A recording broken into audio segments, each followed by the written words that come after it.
trailer, and how I can't remember the name of the actor, as popular as he's been. Pardon me? Glenn Powell.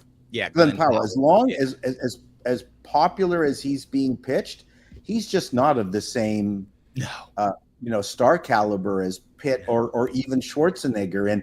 And it's funny how in the day studios would demand that a Schwarzenegger be in a movie before it even got financed. Yeah. Powell is not going to open any movie. Like, we have no stars left.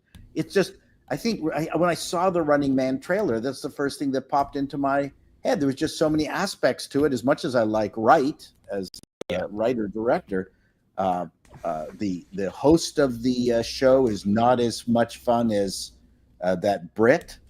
That Richard Dawson. Richard Dawson, yeah. Was just so funny. I know the black actor is trying to amp that up, but he just doesn't have that charisma. I would have liked the actor from what's that Apple show that there's so many. You have to be more specific. Severance. Oh, yeah. Which one? Severance. It's fantastic, and the actor in it is very good. I actually saw him in a feature film recently too. And that's actually who I thought it was. And I appreciate you bringing up the topic, Paul, because what would you have thought about maybe some stunt casting on this, such as maybe even a Schwarzenegger cameo somewhere in it? It needs it. This movie demonstrates how Hollywood has forgotten what it's like to be Hollywood, and the cheesy aspect of Hollywood, which we might have in the past derided. Now I'm going, wow, I just absolutely need it. Right? I mean, Running Man had to have Arnold in it. Well, the guy who we're going to be. Are we going to talk about Running Man first, or are we going? No. We can move on from that. I mean, I know. I was going to say, if we're going to keep going, might as well just talk about Running Man. But producer in my ear that says, "Move on." We'll get to it. Because I got people in the chat going, "It's funny that my super chat says it takes 20 minutes to get to him every morning." It's like, well, I'm trying. Over on the Rumble side, we got pseudo Biden verified supporter who says title card should have said, "She came, she saw, we yawned." Actually, I don't think anybody saw. I think that's the problem. Well, that's the point. No one. It came at a massive villain, and no one cared. And Mark Field says, "Positive vibes to you all. Have a beautiful day." It is a beautiful day out. A little muggy here, but not bad at all. I cannot complain in the least. And then we got some members flying in here. We got Professor R2. How you been, buddy? Haven't talked to you in a little bit. I miss you over on Mead.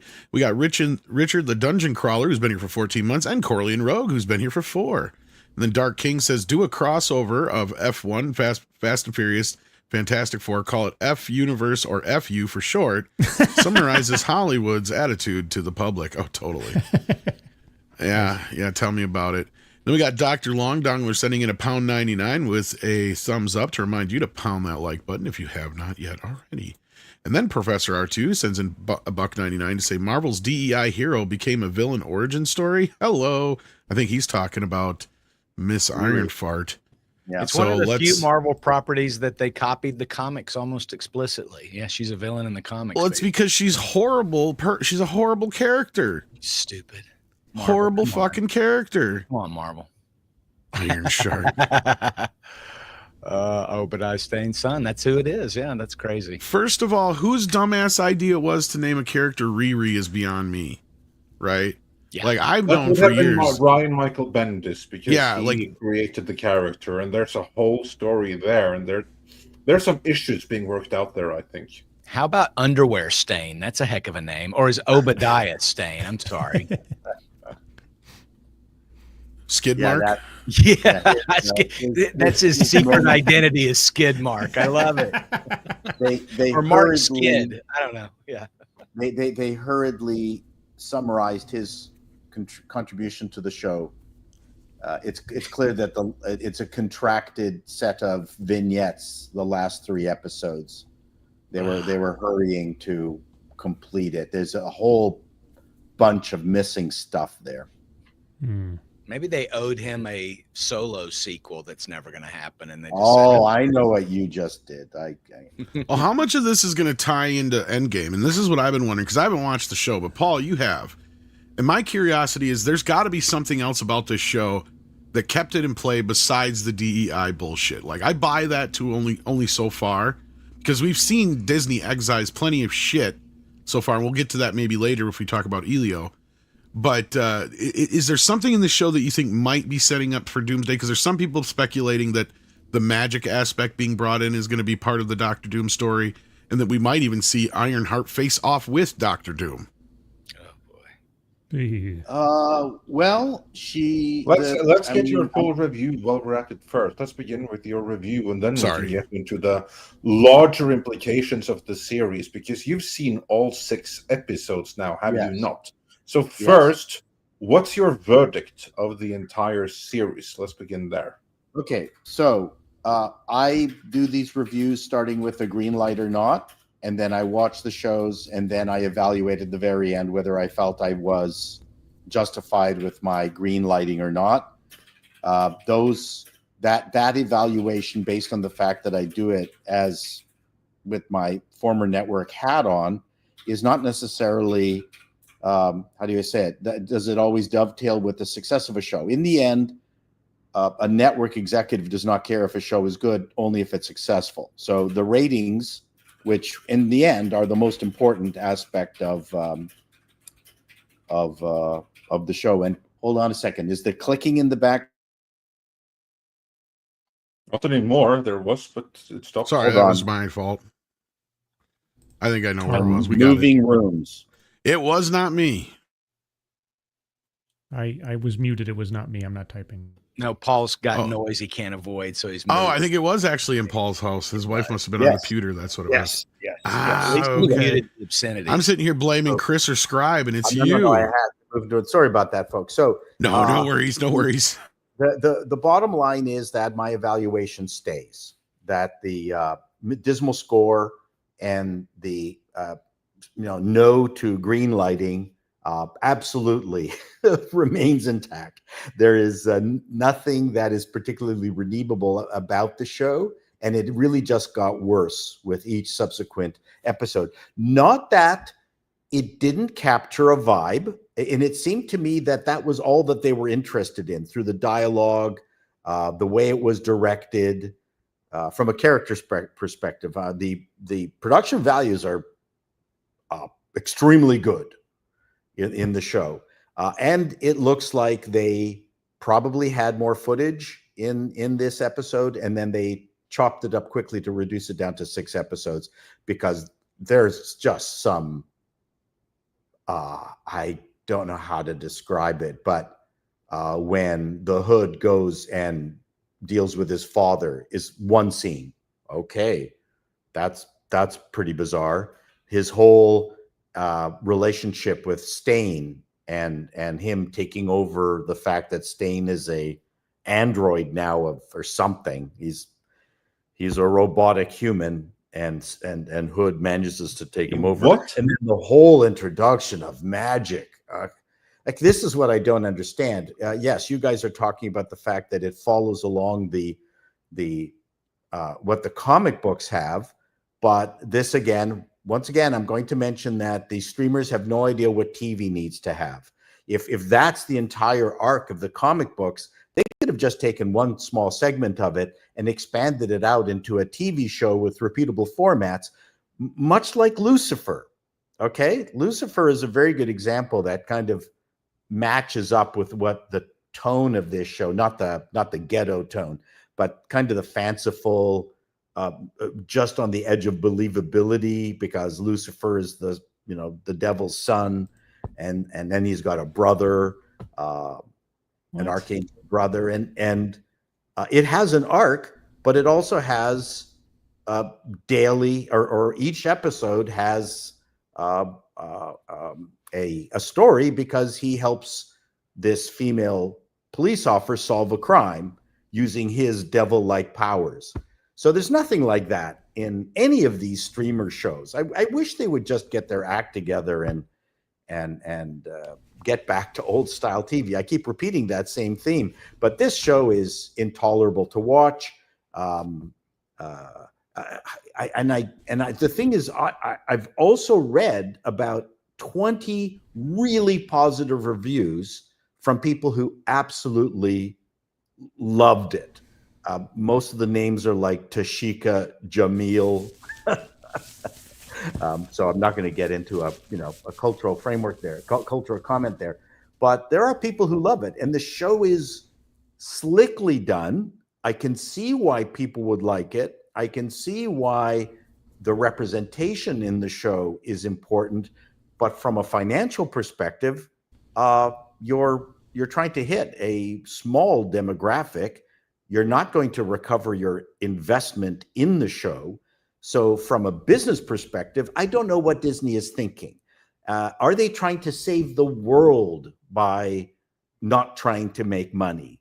Or are they trying to save the world by spending an insane amount of money to a very small demographic? And that's not a racial comment. That's just a business comment. And it's a stupid show. There's so many aspects of it that are difficult to believe. Oh, and they rebuild her. Can I spoil this? I'm sorry. Yeah, go Please for it. do. Spoil away. It's trash. It's already spoiled. Her Iron Man suit is smashed up by Stain Jr. The actual Iron Man suit, and Stained Jr. is a robot now. Is that what He's you a robot now. Like Picard in Star Trek? Yeah, I don't know. I thought he was a cyborg. I thought he was like a person enhanced. Human. Yeah, Okay, yeah. so he's enhanced. It's fine. So he's RoboCop. So he's not a robot replica or something. Steve No, Austin. Wait, shit stain is really a thing? I thought you guys were kidding. No, I'm not. No. Not He's a joking. character from the comic books. Ezekiel Stain is a comic book Ezekiel character. So Stane. he, Right. Yeah.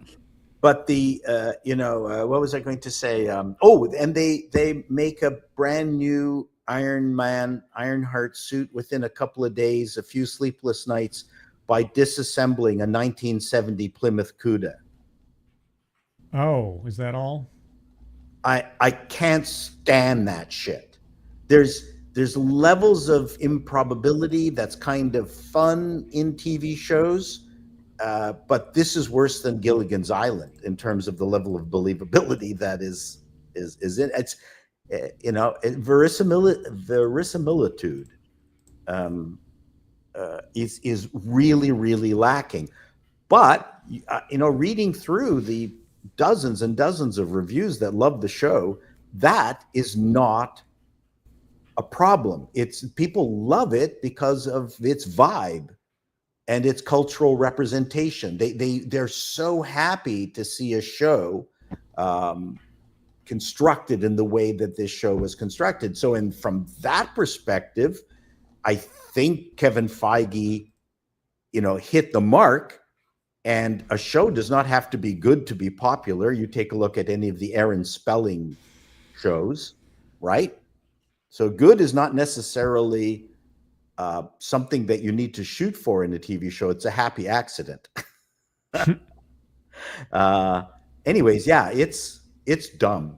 It's relentlessly dumb. And then they introduced magical shit. And the point that I was going to make with regards to there's enough in the idea of a mechanical female Iron Man to have a series. The magic aspect of this show is similar to season 5, where the lead character gets pregnant and has a kid. You know what I mean? That old trope. The magical part of it, this is something that they should have done in season 5 of Ironheart. Season 1 of Ironheart, just stick to the fact that you're a girl in a fantastic piece of machinery, solving crime, beating up the bad guys in Chicago. That would have been absolutely fine. But the coda in the show, especially with the introduction of Mephisto, she's bad. That's how it ends. Yeah. She's a villain. She's a villain at the end of this show. How that dovetails She now starts with, out being a thief and taking criminal lucre at the very beginning. I mean, really, there's no arc other than that she goes whole hog to to Satan basically by the end of this thing. It's really bizarre. It's a bizarre choice, and I'm focused mainly on what you're saying about what's Disney doing. Like I have wondered for a long time if there's some bean counter crunching the numbers saying, okay, what are we going to spend on this? And how does it affect our bottom line? How is it putting money in the coffers? How are we benefiting from this? And you asked if there was anybody at Disney kind of overseeing this or Marvel or whatever.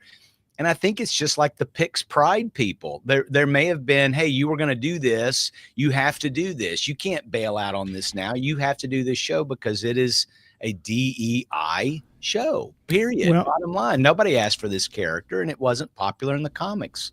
What are we doing? There's a philosophy in the DEI industry that says that the ends justify the means, that no cost is too high to move the needle culturally and in entertainment. So now I can't say what's in the mind of Kevin Feige, but of course when this project was first dreamed up, it was at the height of the girl boss DEI movement, etc., before everything started changing in the last couple of years. And the cost is irrelevant.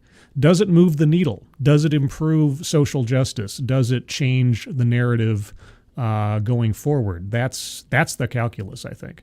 I think that is now, Paul, you have to correct me. I think that's the final form suit of armor. I saw somebody post this picture. Okay, yeah. So that's what the final. That was constructed out of Detroit steel. Great. Okay. Well, that's a relief. I just think that the whole portrayal, whatever DEI benefit they think they're getting, they're doing it wrong because it's still adding the stereotype culturally of dangerous and criminal with Black culture, which I think is not helping, is not a good message for those who are pushing for unity and the end of bigotry and, everyone's equal. I think it's ridiculous. It only seems to promote stereotypes and a bunch of wish fulfillment stuff. I don't know. There's an awful lot of people who really love the vibe of this show. And it's as if that was the most important component. If you merge all 6 episodes in your head and you try to come up what is the singular thread throughout the show, it's vibe. See, from everything that I've heard from you and others, I would have thought in my sort of like heart of hearts that this would be the end of this series would be the halfway point through an actual season where that's like the climax, and then she has to like redeem herself from the continuation thereon, or that the Faustian bargain that she effectively made with the Hood up to this point would have caused her to realize she took the wrong path or something. But none of that is happening here. We have lots of stories of people who made the Faustian bargain and then spend their adventure, let's call it, trying to get out of it. Yes. Right. Yes. That's not a original trope. No. But from her start, and there's other aspects too where it weirdly an Iron Man suit is way overpowered for a ghetto adventure unless they broaden it out to Chicago in general, and she becomes the Spider-Man of Chicago, right? Right. Because you can generate decent protagonists in the city of Chicago, but you can't do it in her hood, right? I mean, you got the one guy with the hood, and then Sacha Baron Cohen, who is great as Mephisto. Yeah. Can we just take a moment to address that? Because they have been teasing Mephisto ever since WandaVision. Well, he was kind of set up there a little bit at least, and certainly there were fan rumors that he was going to show up. Yes. And I remember one of the big disappointments with that series is that Mephisto never showed up. And then we had a few more teases, people getting exciting, nothing happened. And then now finally he shows up, no one cares. Well, the thing you got to remember about WandaVision is that the showrunner had no idea who Mephisto was until after production had wrapped. Jack Schaefer had so little interest in the source material that she was, I think, informed by a reporter or somebody when they came along and asked her, like, was Mephisto ever considered, given the origin story of Wanda's children in the comic books? And she's like, "Who's Mephisto?" Right. So there wasn't even a subtext of Mephisto being in WandaVision because there was one little thing, and I don't think it was a coincidence. You know, like those blow up dolls, the one you have like in front of like car stores, the ones with like the shaky arms and everything. Yeah, the wobbly man. That's in the series of Mephisto. I'll have to look that up. I don't remember that one. Yeah, but there is. Well, I mean, we can confirm through Ironheart that Mephisto does all of his dirty deeds at a pizza parlor. Oh, is it Comet Pizza by any chance? Anyway, that's a QAnon joke. It was a good one, Scribe. Thank you. Oh, is it? Yeah, it may have been intentional. Probably. So yeah, the introduction of magic right in the middle of everything else. Yeah, like you say, that's like a season 5 kind of thing. Or if Iron Man were to be traveling to the underworld, then Doctor Strange might put some magic on his armor to protect him or something. Sure. So the question, how much plot, how many stories are left just dealing with the mechanical functionality of her suit? Like, well, I think this is what Tom was getting to, is that what's the utility? Because it seems like it's shoved together so awkwardly and so quickly as compared to what it would be in a regular show. Now, the theory is that there's some necessary utilitarian element of showcasing magic-infused armor before we get to Doomsday, and that was why this show had to come out, in order to establish that element of the plot beforehand. The only thing that I'd say to that, though, is that, now correct me if I'm wrong, Ironheart was in development before Jonathan Majors was kicked out of Marvel. So Doctor Doom was not meant to be the big bad at the time that this was first developed, unless adding the magic stuff was something they came up with at the last minute.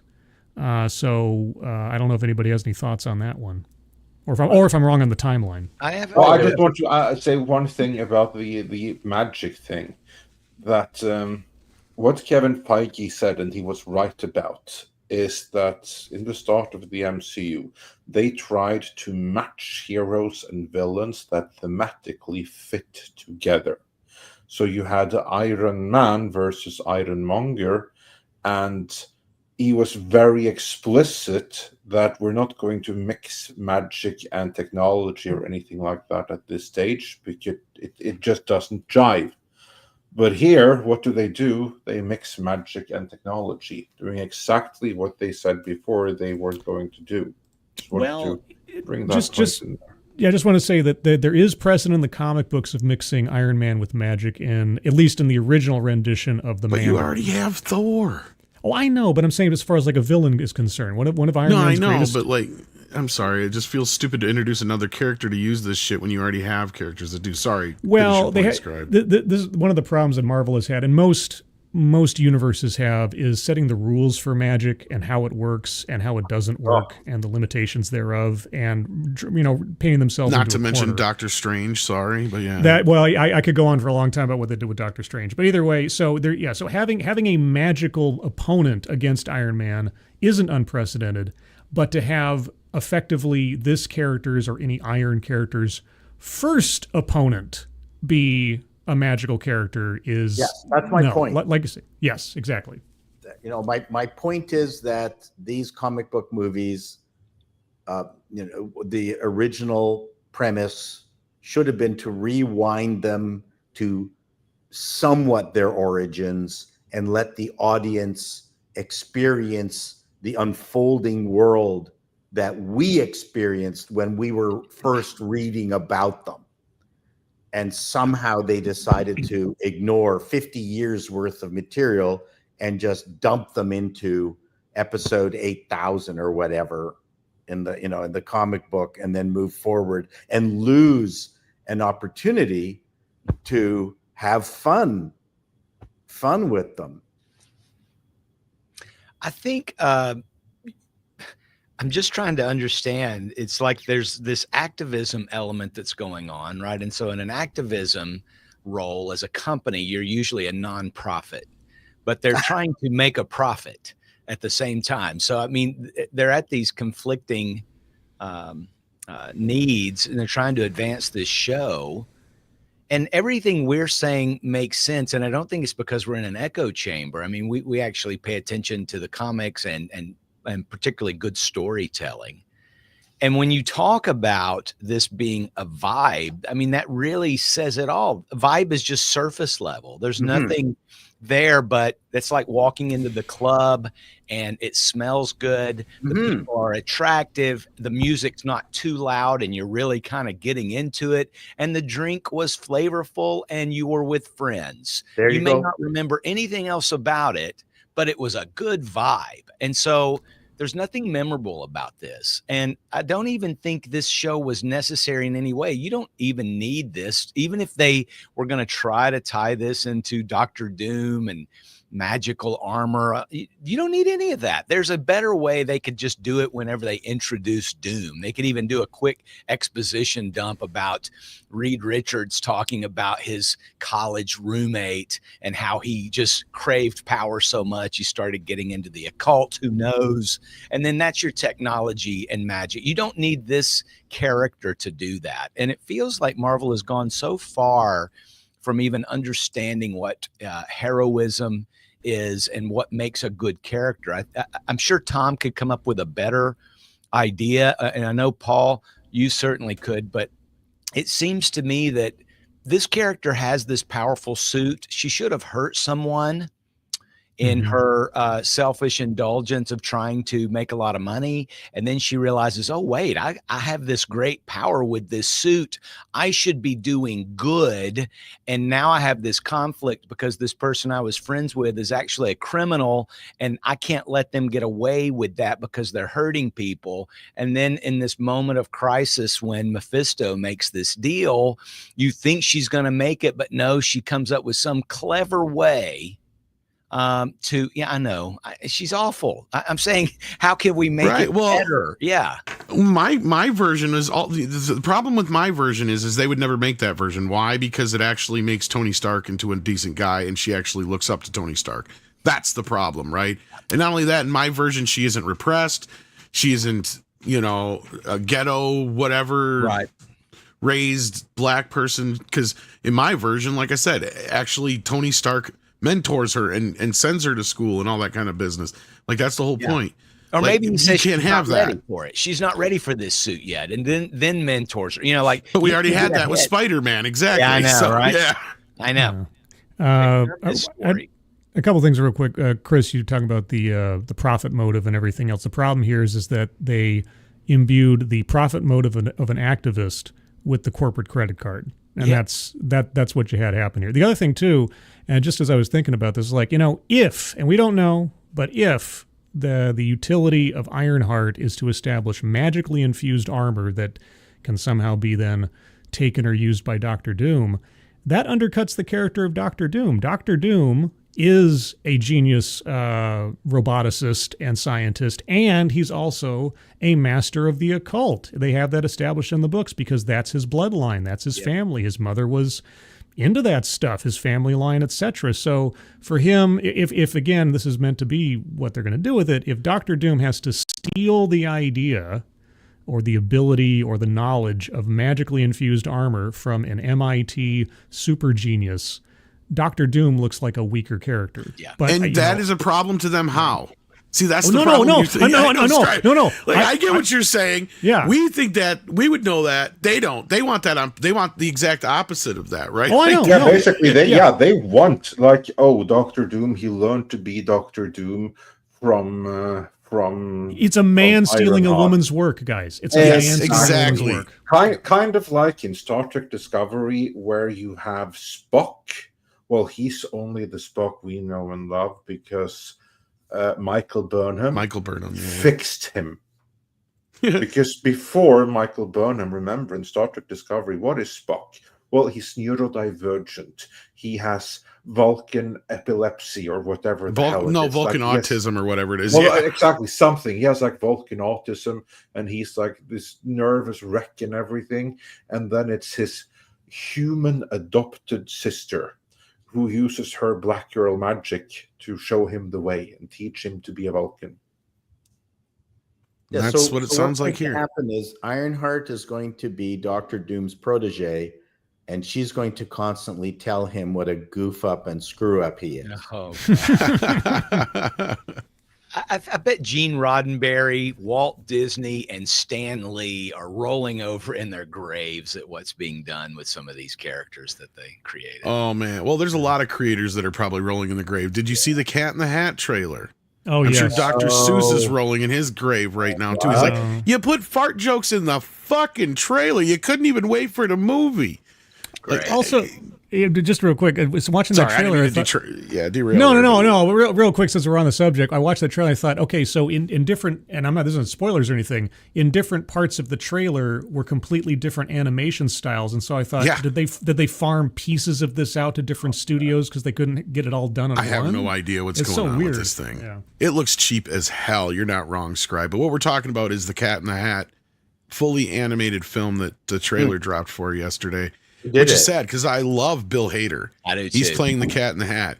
But this thing looks even worse than the Mike Myers version. If that can look, and that thing is one of the biggest piece of shits that ever was made in history.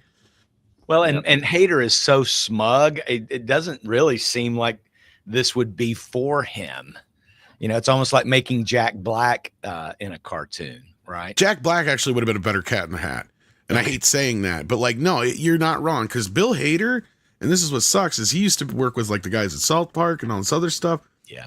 I mean, he's a funny motherfucker. I can't believe he's doing this.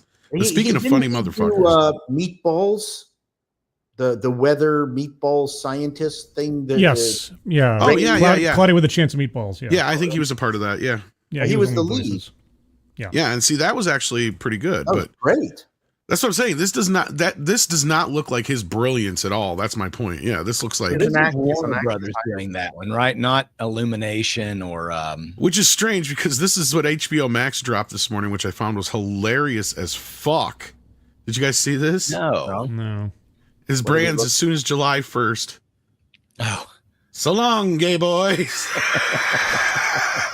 Wait, HBO Max dropped that? Account. Yes, a corporate fucking account dropped this. What? Yes. Why? Because today's the day where fucking Pride Month ends. So this is exactly. Gosh. Well, yesterday. Yeah. Yeah, you know what I mean. Hasn't HBO been maybe I'm mistaken, hasn't HBO been a relatively regular Pride promoter? Are we sure somebody didn't just forget to log out? I know. Well, here's the thing is there's a lot of prideful people inside HBO, let's say. Is it but still it's up? Fairly common knowledge that Zaslav himself is fairly conservative. Yeah. So well, we'll see. I don't know who's running HBO Max now either. That's the other thing. It feels like they got somebody new running, like a new brand manager. Ever since they changed shit back. That's funny. Yeah. I mean, it's true. It's funny. It's going to upset some people. It is definitely going to upset some people. It would be great if Pixar did that. Oh Lord, they couldn't. They couldn't, especially after if they did. Yeah. The entire company would basically go on strike. And well, we already know they'll walk out if you take the gay shit out the movies. That's part of Elio's story, and also it's totally crazy. What was the last movie they did where they did the same thing and a bunch of people left? I can't even remember the name of it. What was it? Strange World. No, it was more of a newer one. Yeah. I think it was Strange World, but yeah. Oh no. Inside Out 2. Inside Out 2, yeah, it was Inside Out 2, yeah. Why are they queer coding anything for children? That's what I'm trying to figure out. That's the thing that baffles me is that anybody thinks that they should have the right to do that. I'm just like, not to be inclusive. Oh man. I mean, from their point of view, it's not queer. They're being inclusive so that people can see themselves on screen. really that is their motivation. It's like, because according to them, there's like 30% of the population is LGBTQIP plus, and you're going to save lives by having them see themselves so that they feel accepted or included or whatever stuff. And that's kind of what they're doing. And then you have these activists involved, and they're basically just putting it in everything. And they're not queer coding things to be mean. The official narrative is that they're saving lives. Yeah. Yeah. Well, and here's the thing I think is going to be funny about this 5-10 years down the road. I know we made fun of it at the time, but I think the JoJo Siwa situation is going to really be a big part of this, because look at what she said after this whole thing. She basically said, in so many words, she felt pressured by the media to come out as lesbian when that was never really the way she felt. Yeah, she could possibly be bisexual, but honestly, let's be real. She's a teenager who was confused, right? She's at a college age level to where this is what we always joked about. This is where you work this shit out in college. But she was supportive of the cause, and she was an ally. But the people who are activists for that, was that the story, that they wanted her to come out that way to be more supportive? I'm trying to remember what the story was on that. Well, the problem with it, I don't know, her initial thing is that she just came out as bi or lesbian. I can't remember which. And then eventually she was just flat lesbian. Okay. Right? Like as lesbian as you could be. Well, then the whole thing went down with Mickey Rourke and that dude on that show she was on. Yeah. And she ended up fucking the guy on the show. And now they're together or whatever. That's right. Yeah. So Kevin Smith was right. All lesbians need is a little bit of deep dicking. Well, I think Thank you. Bisexual has fallen out of favor because there's more than two genders now, right? So you can't. Bisexual kind of defeats the purpose, doesn't it? Well, there used to be for a little while there. There are some court orders and stuff like that, and some high Supreme Court verdicts that said no, it's just two. Okay, good. Well, that's all. I'm just kidding, of course. Even in the UK. Okay. Not to offend Paul. Well, I don't want to offend anybody. I'm just trying to be reasonable here and understand why they're trying to put this stuff in stuff that's for 11-year-olds. I mean, that's the thing. And that's my point, is that JoJo Siwa is an example of what happens, and she's somebody on a national level that everybody sees. And luckily for her, she hadn't done anything yet to drastically change herself, right? You've got a lot of other kids here in the next 5 to 10 years who are going to turn around and sue a bunch of people because they were transitioned. Oh, and at the time, that breaks my heart. Yeah, that's what I'm saying. They did not know what they were getting into, right? And you have so many people. And again, this is a conversation for a much deeper. I am looking very much forward to the future evolution of Elliot Page. That just makes me sad. You're dealing with actors who are on a spectrum of crazy to narcissism, maybe a bit of both. And so I could imagine an actor who is fumbling around with their own sexual identity, flipping things back and forth as their emotional needs require. I mean, it's not just actors, it's also children who are looking for validation, who are being celebrated for making a choice and being told that they're the best thing ever and you're a hero and getting all of this reinforcement. And they don't know any better because, like all children, they're trying to fit in. They're trying to find themselves, and they're being told and celebrated for saying the right thing or for putting on the right kind of clothing or for doing the right thing. Where are their parents? Well, that's always the question. Where are if the parents aren't in on it, then somebody else. Well, the parents very often are not allowed to know. I mean, you had like these in there's that LA, too, for instance, like the school can do stuff without informing the parents specifically because they might object to it. Right. And then you also have how many actors who's got more than one or two, like majority of their kids are trans, right? Like, I mean, that's just Theron. Yeah. Charlize Theron's an example of this, and even Brad Pitt's kids are a victim of this through Angelina Jolie. So yeah. But let's get back to what you guys are talking about. We got Daryl Brewer as a member for 46 months. We got Pilgrim Media as a new member. Thank you for that. We got Dark King, who says Pixar's next project is titled Emilio and Stitch. Yeah, pretty much. I mean, they might as well cross it over at this point. At least they'll make some money. Pilgrim Media says Disney has reached the sharding phase of films.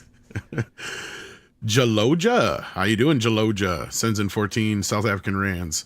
This is a new name, evidently. Amazon used to have pilot season. Please return to that. Well, this is something that I know that Paul and I and Script Doctor have talked about quite often, and that is one of the biggest problems in television is that they killed the pilot season, and that's part of the problem. The other problem is they just the pilot season is less of an issue as it is them just filming all these shows in one big fat chunk. Yep. And then when shit don't work, they can't fix it. Yeah. See, because that's where shows, and we brought this up before, we would have never had a Steve Urkel. We would have never had half these characters and events happen in shows if they weren't able to kind of navigate through what the audience was liking or responding to in a show. Because Steve Urkel was supposed to be a one and done. Mm-hmm. Had they not been able to capitalize on the popularity of him, 2-3 weeks after that first showing, he would have never been a thing. I mean, I know he's just one example. The Fonz is another great example. Thank you. Just to inform the viewers out there, most TV series would normally get an initial run of 10. So you wouldn't see a returning character until after the 10th, but that's still pretty good. That's a really good test. Also, it takes at least 10 shows for the writers and everybody to figure out just what the damn show is. No show ever came out fully formed at the beginning. There's a handful, maybe Cheers, maybe Frasier, but Frasier, you could say Cheers was its antecedent, right? Yeah. Yep. They figured out an awful lot before that brilliant show. But yeah, and also budget is a function where the old style TV shows were a fraction of what the streaming shows are. So one of the reasons that they mash up all these shows and do them at once from the streaming perspective is just how absolutely enormous the budgets are. Ironheart, I think, had a budget of $25 million per episode. I mean, it's crazy. Outrageous. That's insane. And you would think with technology, maybe they could put out a pilot and then vote if you want to see more, but then you have to spin it all back up. Well, here, yes. And the problem is the economics. So back in the TV series days, you could get an actor committed for, you have a contract that says this thing kicks in, I want you for 25 plus shows. Right. That's a pretty good risk to take for an actor. Mm-hmm. Streaming, they'll go, well, we only need you for 8, maybe, and then we'll see. Right. I mean, if you're talking about an actor, a producer, writer who's taking risks with their career, and you're going, okay, I'm willing to take the bet that this thing kicks in, engages an audience, and I'm working for 25, like the Honeymooners was 36 episodes, back in the day. Wow. We don't see that anymore. But a network TV show now is 24 episodes, and you go, okay, I can make a living for a year. And streamers don't offer that kind of. Streamers 24 episodes is three seasons now. That's right. So that's the problem with streamers is that you I'm signing you up for 8 episodes, and then we'll see later. What it means is that you're constantly struggling. Right. It's a hard thing to take a bet on. Yeah, well, and the other sad part is, it used to be 25 episodes for a season. Now that's an entire run of a show on these streaming shows because they're only lucky to get 2.5 seasons. Luckily. Yeah, you're right. Sorry, I stepped away for a second there. That was my fault. And you don't get those mid-season replacement hits, like Buffy the Vampire Slayer or The Office and shows like that just come out of nowhere, and they only got a shot because something got canceled, right? Right, and they were in the can already. Yes. So the network TV shows would commission 50 script pilots, shoot 20, air 4. Right. And then if all 4 of them died, they've got another 4 left somewhere that they can pull from and take the chance. Well, I that's always one thought- thing I've learned. Oh, sorry, Scribe. Go ahead. I was going to say real quick, I always thought that the model for Marvel should have been, you do an hour special featuring one character. And just, like they did with Werewolf by Night, sort of. Right. Not necessarily a full movie, but just like, a 70-minute. An hour-long, 70-minute kind of little, bottle episode of this character's adventures. And then just see how people respond. You know what? They used to do that. It was called the Backdoor Pilot. It was called a I know. TV movie. Well, there's also called The Wheel. The There's Wheel. also something called The Wheel, where we discovered Columbo, $6 Million Man. Yeah. Right. Dennis, TV movies, Dennis like 3 Weaver. episodes. Yeah. Dennis Weaver had a series as a cop on a horseback in New York. That came Yep. from The Wheel. Shaft was one of those. And I Captain think Marvel has succeed, yeah. experimented No, it with didn't that. succeed, but I yeah. think Echo was supposed to get one of those special presentations, and for some reason they expanded it to a series. So Well, they tried all That's a sorts of great backdoor idea. pilots back in the day, like that. Spider-Man even had a couple of those TV movies when they were trying to Yeah, capitalize on the 70s. Hulk. They did Yeah. it with Doctor Strange. There was a TV. Yeah, they tried that too. Yep. Just never came to be, but Empty Nest was a backdoor pilot in Golden Girls. Golden Girls. Yep. yep. But Which that was- Aloja got their money's worth on this. He talk. definitely did. Well, let's keep rolling along here. We've got Chaos Sonic, who sends in a member chat, says, what did Ironheart do to change the MCU, and will there be a video? And rumor is what Robert Downey Jr. is not happy. I don't know about him not being happy, but He's got too much money to not be happy. yeah.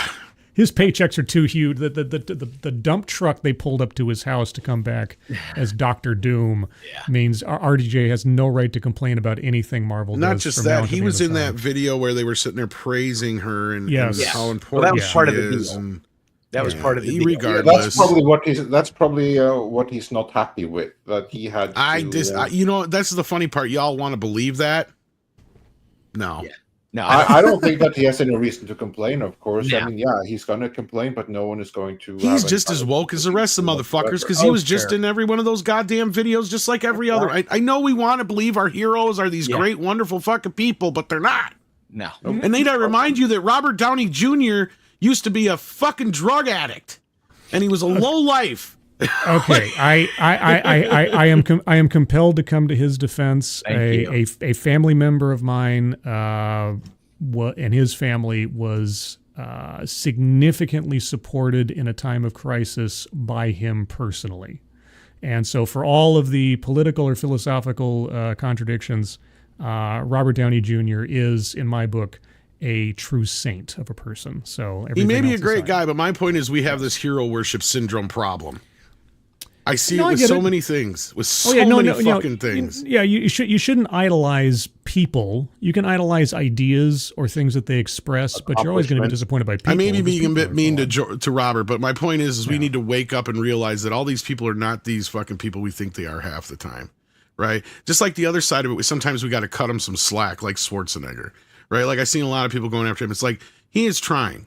Dude is out there. He's the only person I've ever seen who told those bitches on The View to shut the fuck up without even having to say shut the fuck up, right? Like we're in a point here where these things have gotten to a fever. And it's like, look, I get it, y'all. We gotta lay back a little bit and just remember these people are not perfect. They're just like everybody else. They're not. He is probably just as in love with this chick playing, Ironheart as everybody else is over at Marvel, right? It's nothing personal with the actress. He's probably all for it, right? He wants this thing to happen and work out for them. But at the end of the day, my point is why do we think that he hates this thing just because somebody put out a rumor? Like, I don't believe that for 1 second. Why should he? Why would he? He's Well, making money. It's irrelevant whether he does or he doesn't. It just doesn't matter. Yeah. Like I don't care if he's unhappy. Yeah. Well, I'm just saying, like, it doesn't matter. As far as this changing, this kind of goes to my question. I don't know. See, because it was brought up earlier that, Doomsday kind of came in late to the game. And remember, this show was shot way back in 2020? Yeah. Well, think about it. He probably thought, okay, I guess my Marvel tenure is over. And then they said, we need a gimmick. How about $1 billion? Robert, and he said, "Okay, show me the money." Well, he's going to make probably about that. I don't know how. Is he in both of the? I'm assuming he's in both Avenger films, and he's getting back end deals. So he's probably going to make both Avenger films, and he is contractually obligated to praise every MCU Disney Plus show going forward. Yes. We'll see So about the that. question is it RDJ that is the attraction, or is it Iron Man the attraction? Does he have, I mean, him in as Doctor Doom doesn't turn my crank. It's the vibe. It's just the vibe. It's the vibe. Yeah. We're getting the band back together. We're getting them, and maybe they can redeem him at the end, and then he becomes Iron Man and flies off into the sunset. Who knows? I do love reading the reviews of different groups of individuals who, or different groups who love shows that we hate. There are fans for pretty much everything out there. Sure. And Paul, it is interesting. Though. Let me interject, Paul. I hate to interrupt you, but you have heard of shills and bots, right? You have heard. Okay. All right, go ahead. A lot of to tell you the truth, a lot of the reviews read very corporate-y. I did notice that. More verbose than necessary. Just give it a 5-star and go, wow, I really loved it. I look forward to next season. Done. But a lot of them are essays. I'm going, why did they need to write so much? So it made me suspect, but you know what? I'm not going to tell you that Tashika's review was wrong. Okay. Probably were there entirely end dashes legit. and a lot of hyperbole? Because the AI is getting really good. Yeah, it was a bit Well, hype. let's be fair. To be fair, though, I see exactly where you're coming from because, Paul, Ironheart wasn't made for you. It wasn't made for any of us, but it was made for what you call this renewer, Chenene, or Riri. It was made for her. Yeah. Why would she not like it? She loved it. That was some good cotton candy. Next. That was good. The problem was there just isn't enough Tashikas. And there's the other problem, which we've discussed before, is that can Disney put anything on their channel that is or that's not going to be tainted by the fact that everybody hates Disney Plus and does not have a good reputation. Yeah. Huh. And then Ellipse World says War Machine military discipline follows rules. Heroic Ironheart thief, failed student, narcissist, villainous, but praised for some reason. Well, and that's the problem. Yeah, wouldn't it be great if War Machine arrested Ironheart? Yeah, there you go. And then Tony Stark came in and said, "Okay, she just needs to be she needs a good mentor." There's your Iron Man people. She does, she has this great relationship with the AI version of her best friend, who, for reasons that I never could understand, even though she was a holographic image, was able to change her outfit and hair in every single scene. Well, you know why. It's for reasons. You just said it. Like, I didn't know there was something called an AI salon to go to. Then Marksman 11-7B says, people forgot the interview where they mentioned that the set crew for Wanda were allowed a level of freedom, so some put Mephisto references in back. Yeah. I don't remember because I didn't watch that one. It wasn't bad. The first half was it's sort of like WandaVision was sort of like the first and second seasons of a streaming series, as Paul's described. The first part was pretty good, and the second part went. Oh my God. I fell out midway through, or about 3-4 episodes in. I can't. They remember. lost it. Yeah. Joe Pat says, "Hey Paul, it's Canada Day. Thanks for Celine. No, do not thank him for Celine Dion. Oh, yesterday was Canada Day. Am I wrong? She's an angel. You can keep her. You know what? She's a good singer, and you guys don't get her French Canadian records where she does French Canadian folk music and nothing so bombastic. She's a phenomenal singer. Paul, if I have to hear near, far, wherever you are one more time in my fucking life. Just, She hates the song also. Was it yesterday Canada Day, Paul? I'm sorry. It's Yes, today? yesterday was Canada Day. Okay. All right. We actually had one because there was some talk that the our favorite 19-month anti-Canada paraders suggested that we should not have one because, you know, that would be problematic. We'll get that right? Friday here, Paul. So same thing. Yeah. Because of a war far away that's got nothing to do with us, let's cancel. Oh, because of that. All right. Okay. Yeah, I see.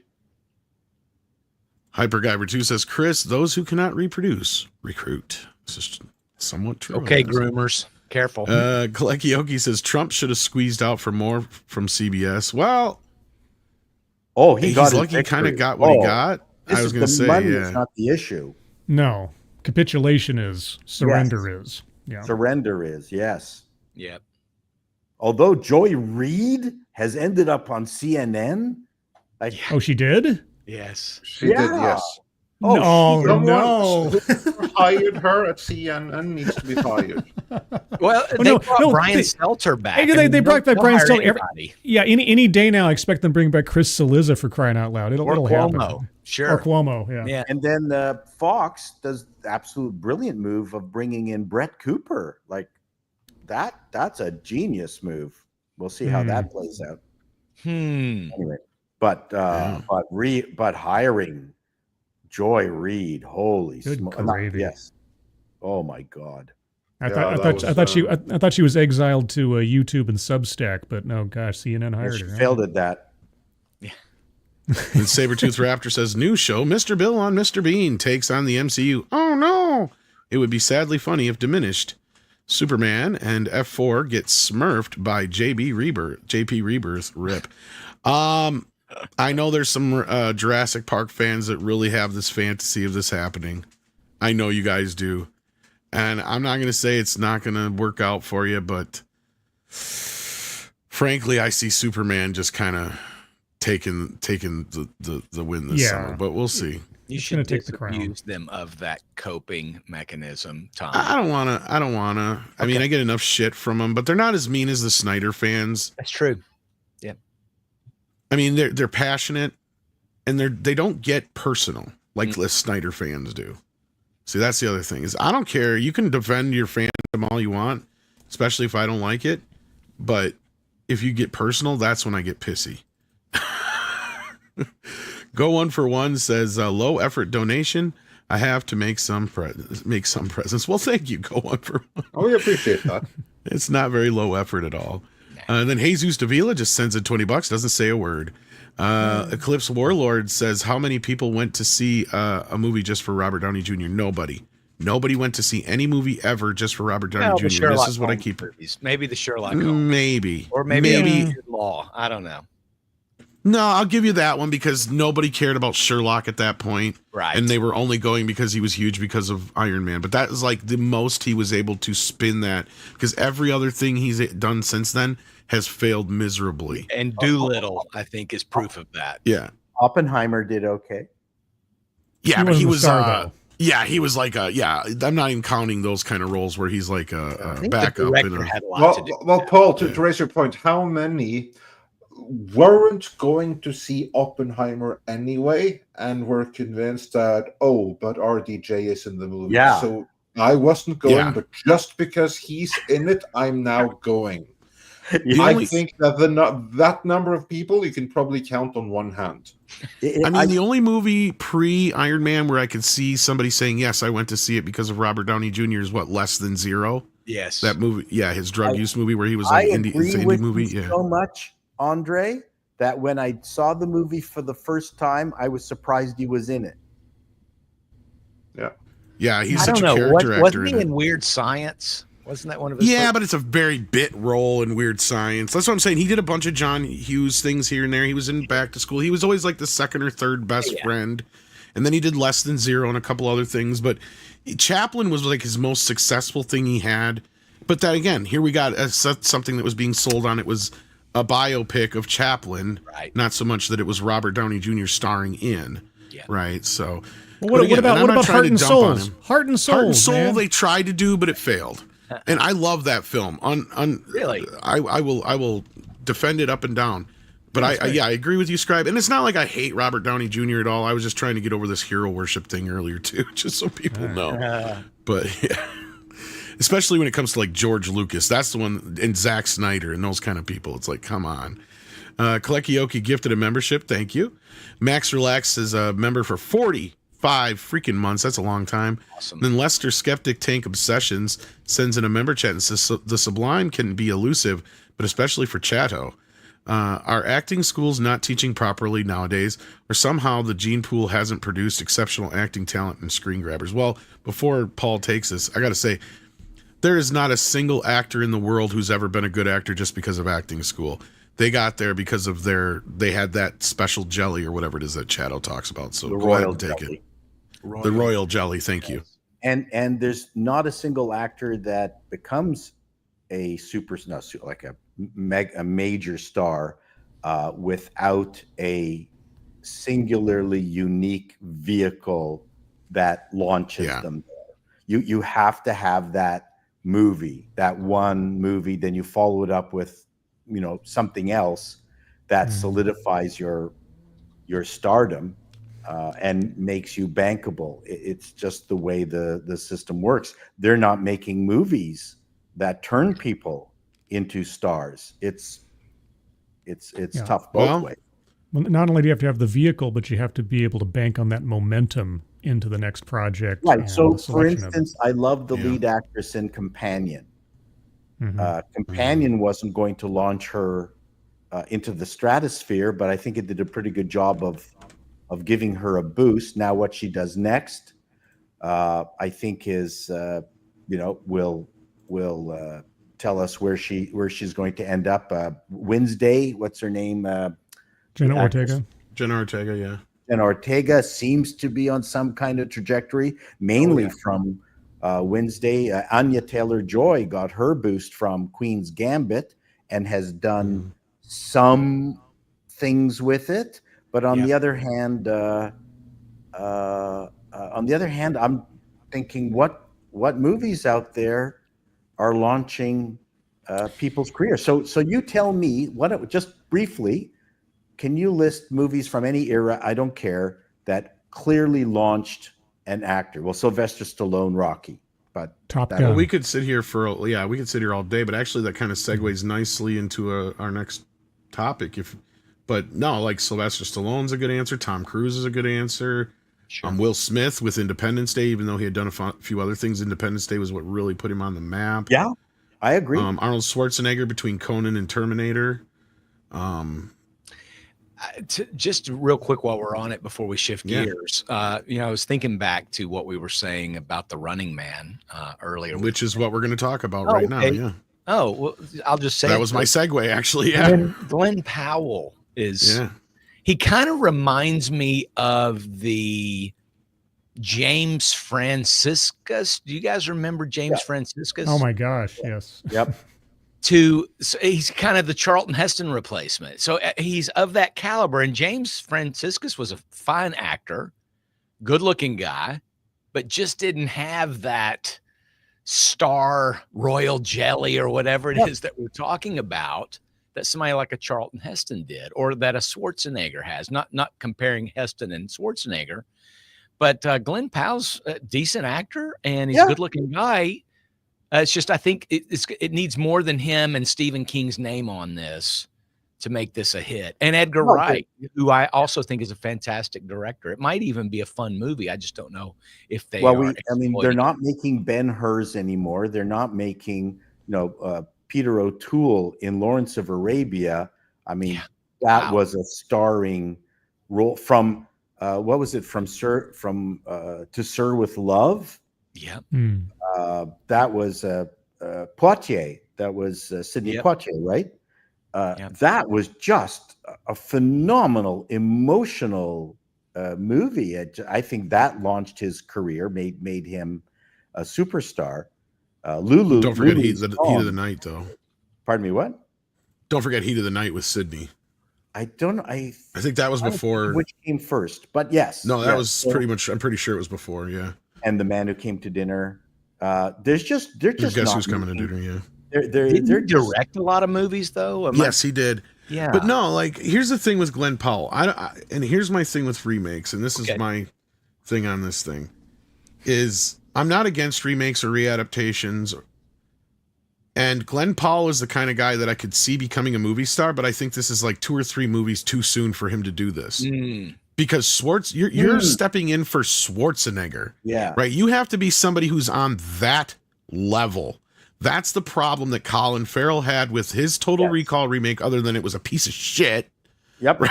Like, Yep. And that's where like RoboCop out of that era probably, sadly, and I hate to say it because being one of the biggest original RoboCop fans, and Andre and I have had this conversation a few times now, where there is a lot of stuff in that RoboCop remake that it's sad that it didn't work out the way it did, because that's the only one that had some fucking potential, and it's probably because you didn't have to overcome replacing Schwarzenegger or Stallone or somebody like that, where yes, Peter Weller's a great actor, but look, anybody can play RoboCop behind the mask as long as they're a good actor, right? Like that's the point. Yeah. And in this situation, I wonder if the audience is, regardless if this is a straighter adaptation of the book or all that kind of business, is Glenn Powell big enough yet to step into Schwarzenegger's shoes? I don't know. That's my question. I don't know that this is really one of the more beloved Schwarzenegger properties. Good point. You know, what was that Schwarzenegger vigilante movie? It kind of sucked, but the great thing about it was Commando? Stone Raw satisfaction. Deal? What was it? Commando or Raw Deal? Raw Deal. Raw Deal. Raw Deal they could remake. Predator, no. Right. In other words, it just depends, I think, on the film property. And this one, if I'm honest, and I liked it, but it wasn't one of the best. I like Total Recall way better than this movie. I was just about to say, this reminds me of like when Colin Farrell did Total Recall. Yeah, and well, like trying to that's what I just said. trying to do a replacement of a Schwarzenegger property and everything, but with a different actor. Also, you've got Edgar Wright, and you've got, it looks like from the trailer, they really are exploring the world a lot more than the way the original movie did. So it could be interesting. I'd like it to work. This was one that I would like to work out, but I really think it's a missed opportunity, not at least having some hat tips to the Schwarzenegger version. Well, there actually is. is. The yellow jumpsuit. Where's the yellow jumpsuit? Well, I don't know if you caught it in the trailer, but this might even be, I don't know if they'll have it in this thing here. I'll see if I can find it in the trailer here. But they actually have, it might even be a quasi sequel to the original one, because on the money, they have a president. And guess who their president is? I did not catch this, Tom. Arnold Schwarzenegger. Yeah. So he's in the movie technically, but I don't know if he's President Schwarzenegger or if he's the character from the original film. I can't find it in my skimming here. But yeah, they have pictures of it out there where it's dollar bills with his picture on it.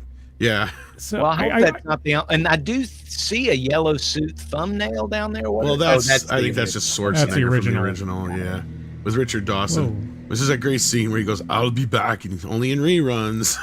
Yeah, that's fantastic. Yeah. You see, I watched this trailer, and I don't know. Like I said on Twitter, it's like, I guess I'm just old fashioned or something. I knew. I mean, Running Man just as a concept is pretty goofy, but I just miss the times where like movies would try to take themselves seriously and not look like human cartoons. This thing was so frenetic. Yeah. And it seemed like his character kept being undercut or outdone or overstaged by other side characters. And, you know, I haven't read the original story, so I don't know how accurate this is to that.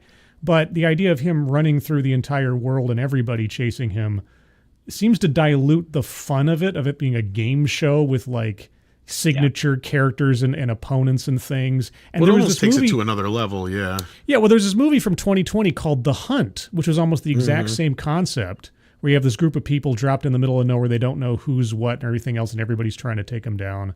Yeah. And so, I don't know, it just seemed, it seemed too silly. It seemed too frenetic to me, and it I don't know if this is just me. It looked more like a Netflix exclusive than it did a movie. But maybe that's we talked about this before about trying to divide the line between streaming stuff and movies anymore. This storyline, this type of storyline has been done a billion times, all the way back to like Death Race 2000 and some other ones, right? You've even had, gosh, what was the one with Mario Van Peebles and stuff like that? And there's tons of these.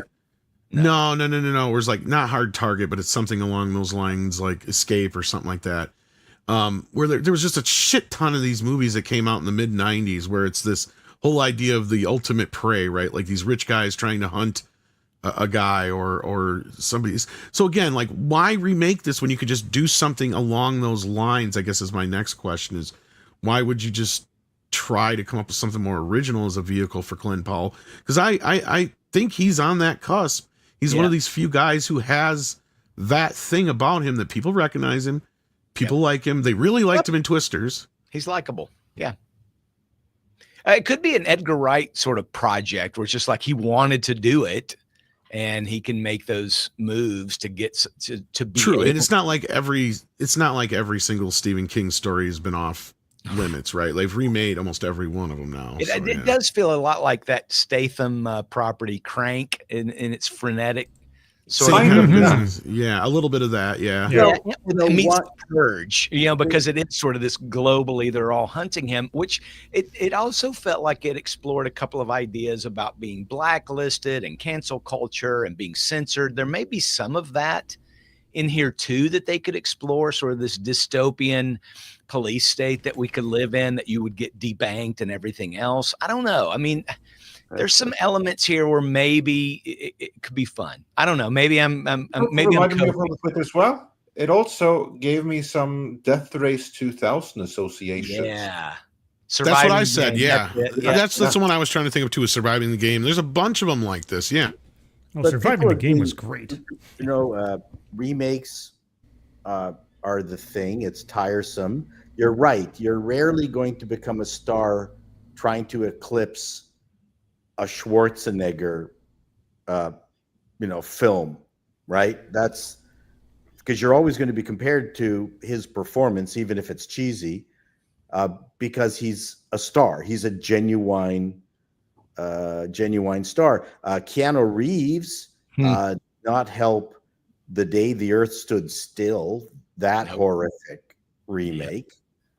So, and that's one movie where I have no idea why anybody would have wanted to remake The Day the Earth Stood Still. But somebody did, because there's a complete lack of creativity out there, right? So you're saying they should not remake Raw Deal with Glenn Powell? No. Okay. No, but I think they should remake a Young Frankenstein. No, my gosh. Yeah. Okay, I gotta go. Actually, it's funny you mentioned that, Paul, because I thought I just heard something about Mel signing some deal to do the Young Frankenstein musical as a movie. Josh Gad starring as... I don't know about that, but I wouldn't be fucking surprised. If he Josh Gad is Igor. No, he'll probably play fucking the Gene Wilder role just to be now. No. Anyhow, so yeah, here's the money with Schwarzenegger on it. Yeah, okay, fun.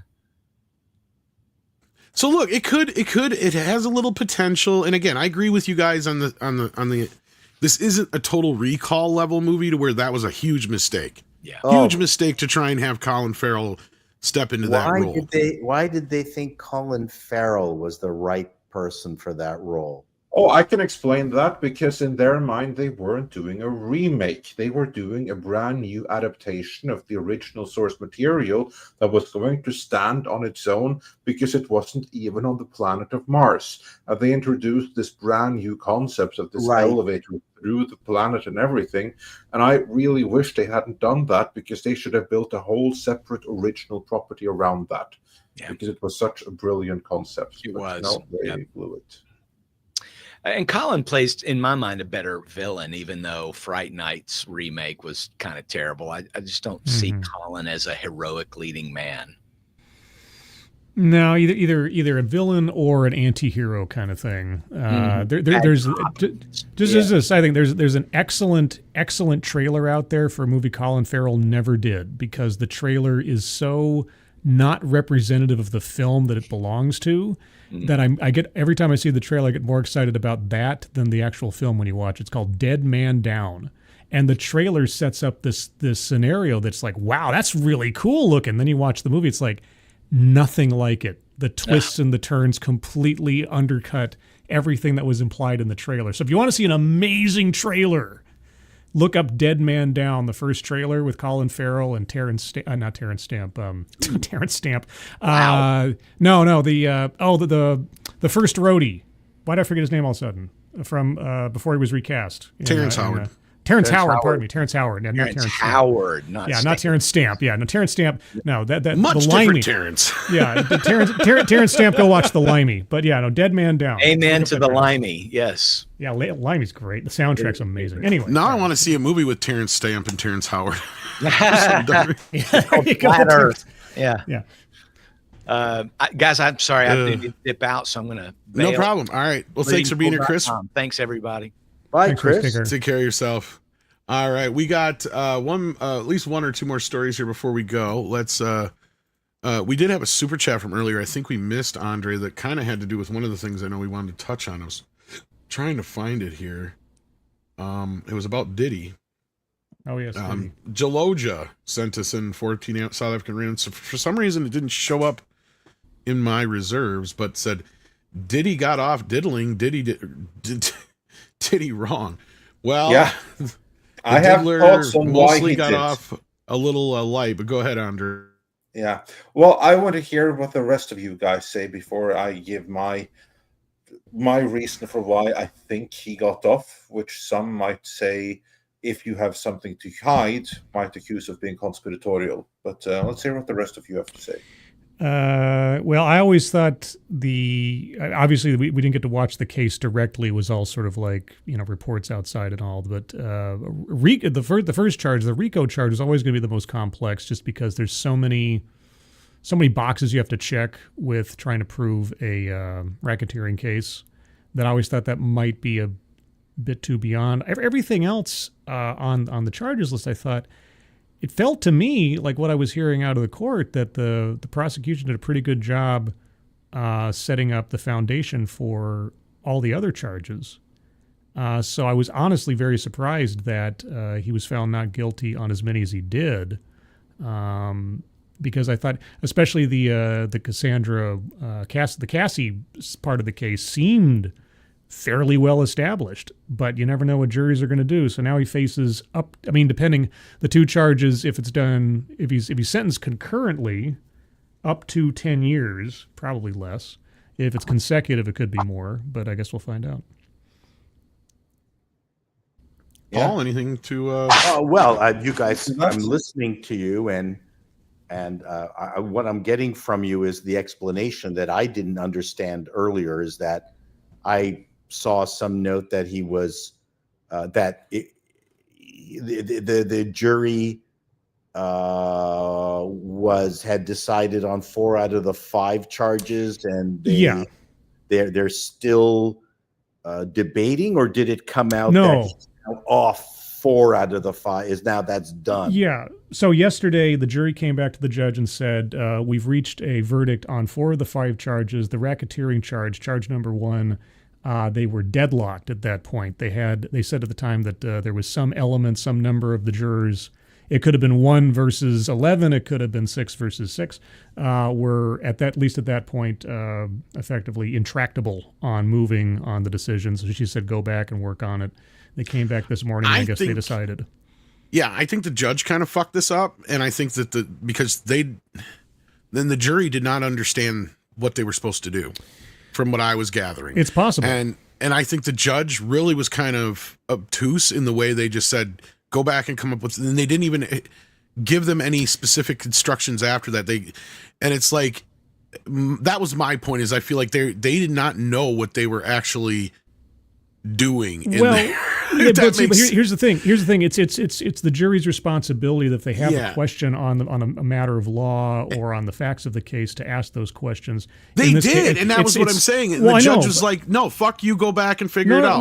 That was kind of what it sounded like to me. Tom, no, it's not uncommon for a judge to send a jury back to try to settle things, because to deadlock or to hang a jury on one charge versus several has a lot of legal implications later on down the line. So the judge is just making sure that there's absolutely no wiggle room, there's no negotiation, sleep on it for a night. That's not uncommon at all. If the jury had come back today and again said they were deadlocked and can't get past it, she would have probably, I think it's called an Allen decision or something like that, where it's like, okay, we'll move on with the charges that you have ruled on, and then the other charge, the prosecution can decide if they want to retry him on that single charge at a later time. So yeah. Is the upshot that he got off of 4 out of the 5 charges? Is that the upshot? So the upshot for him is that he was found not guilty on the most serious charges, in the sense that they carried the highest potential sentence. Right. Because the charges he got off on, at least on the high end, would have been 15 years, 10 to 15 years. Okay. The charges he was found guilty on have, as far as I understand it, and I'm happy to be corrected, they each have a maximum sentence of 10 years. So anywhere from, 5 days to 10 years or something. But they could be concurrent. They could be concurrent. So if the judge finds, 5 years on one and 6 on the other, but going to jail. Now he's going to do some time, maybe not significant time. It could be he could get 3 years on the total thing, or the judge could say 5 years on each, but run concurrently, so it's 5 years max. Who knows? Well, and if he is charged, if he is charged with any of them, he's going to challenge them, isn't he? I mean, well, no, he's already been charged. He's already been convicted of 2. He'll be sentenced, and there will be obviously appeals. He can appeal all the way up to the Supreme Court. Right. Whether or not he'll be allowed to be released on appeals, another question. So yeah, there's a lot of moving parts left to go through. So honestly, ultimately, what is the general, apart from his fans, what's the general public mood? Are we in a oh God damn it, what's his name? The football player who killed his wife. OJ. I was just going to say, this reminds me of OJ. Are we in an OJ Simpson kind of space here? Does he need to be charged? Is what he was charged with, is the general consensus that it's true and bad enough to jail him? Well, part of the difference between him and OJ is that there's video evidence of him physically abusing women. When he's dragging his girlfriend around. I don't, as far as I understand it, and again, I'm happy to be corrected. Diddy, I still hate calling it sounds so childish. Anyway, Sean Combs, his situation is not one that is racially motivated, or at least not seen as much, because most of his victims were not white. And so he wasn't like being targeted by some conspiracy. And these rumors have been going on for decades now. So I don't know that he's got a whole lot of. I don't think the decision on him one way or the other is a cultural milestone so much. No, but what I was getting at with the OJ thing is I think we had an uneducated jury in some ways, and that the charges and everything wasn't quite clear enough for them to understand what they were doing. Yeah, it's and possible. What they were seeing, and as far as like evidence and what they were actually charging here. Because honestly, if this was any one of us, damn well we'd be getting this would have been in and out of court quicker than shit. Because the moment you start taking people over state lines for sex, well, bingo. you never know what juries are going to. You never know what juries are going to do, Tom. I mean, you could have the best case in the world, and if the jury, for whatever reason, comes back and says, "Nah," then that's But just the way it is. What if there's a better bar in the state next to you? I think all bets are off. That's true.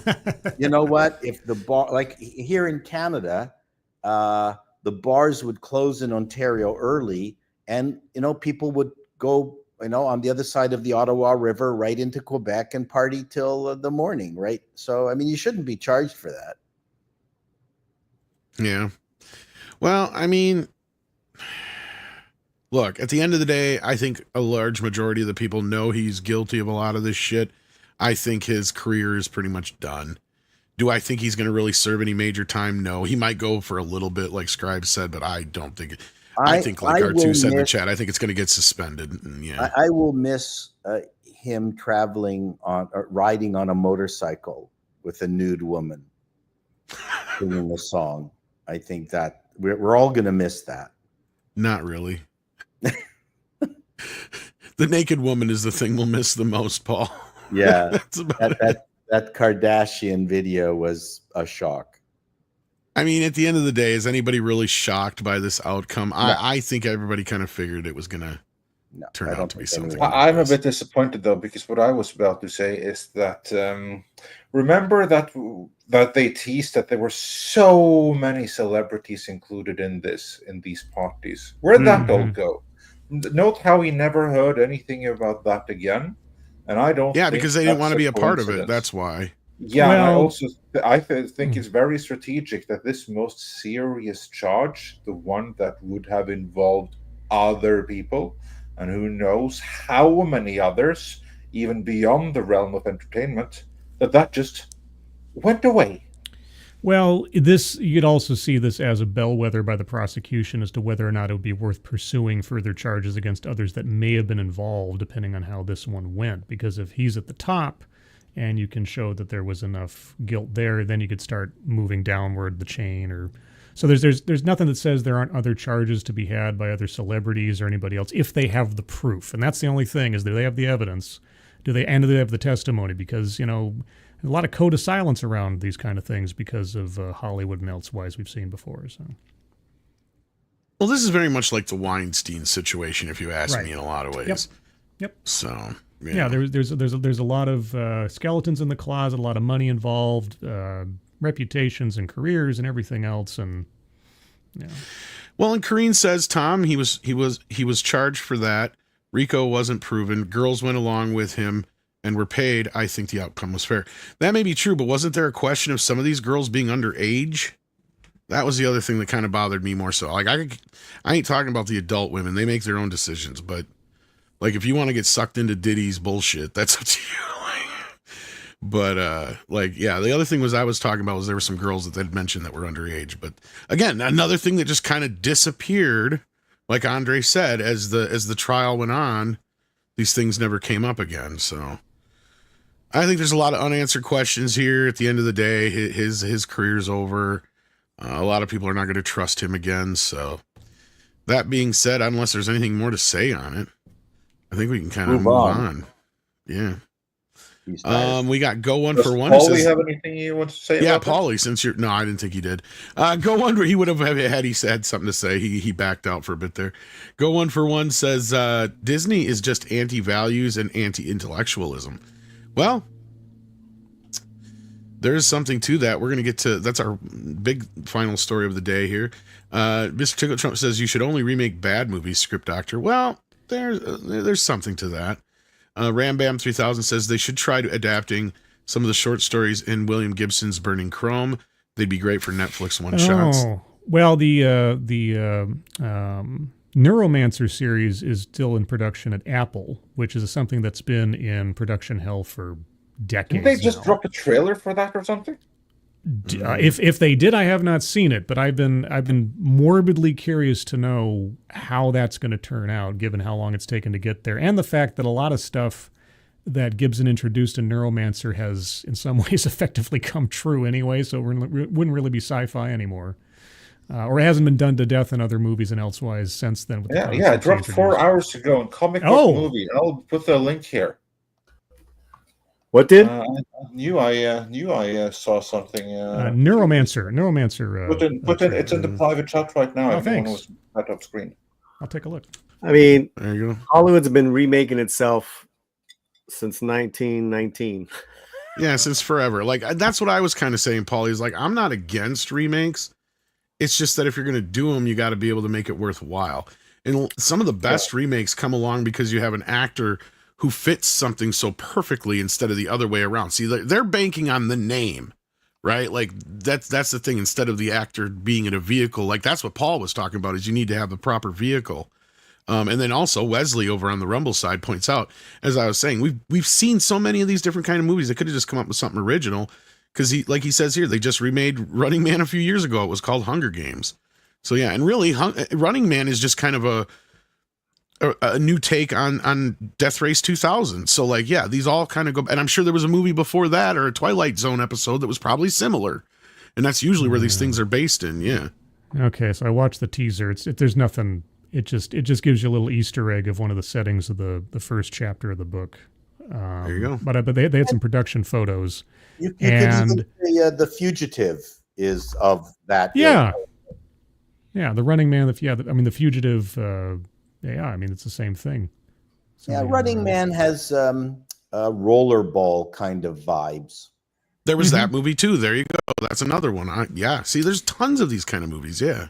I'm just wondering how. So, real quick to the Neuromancer thing. I'm just looking and I'm thinking, gosh, the aesthetic and everything. The Matrix beat you to it in kind of a backwards way, because they got she has many names, but Molly Razor is one of the characters they got there, and I'm just like, I don't know.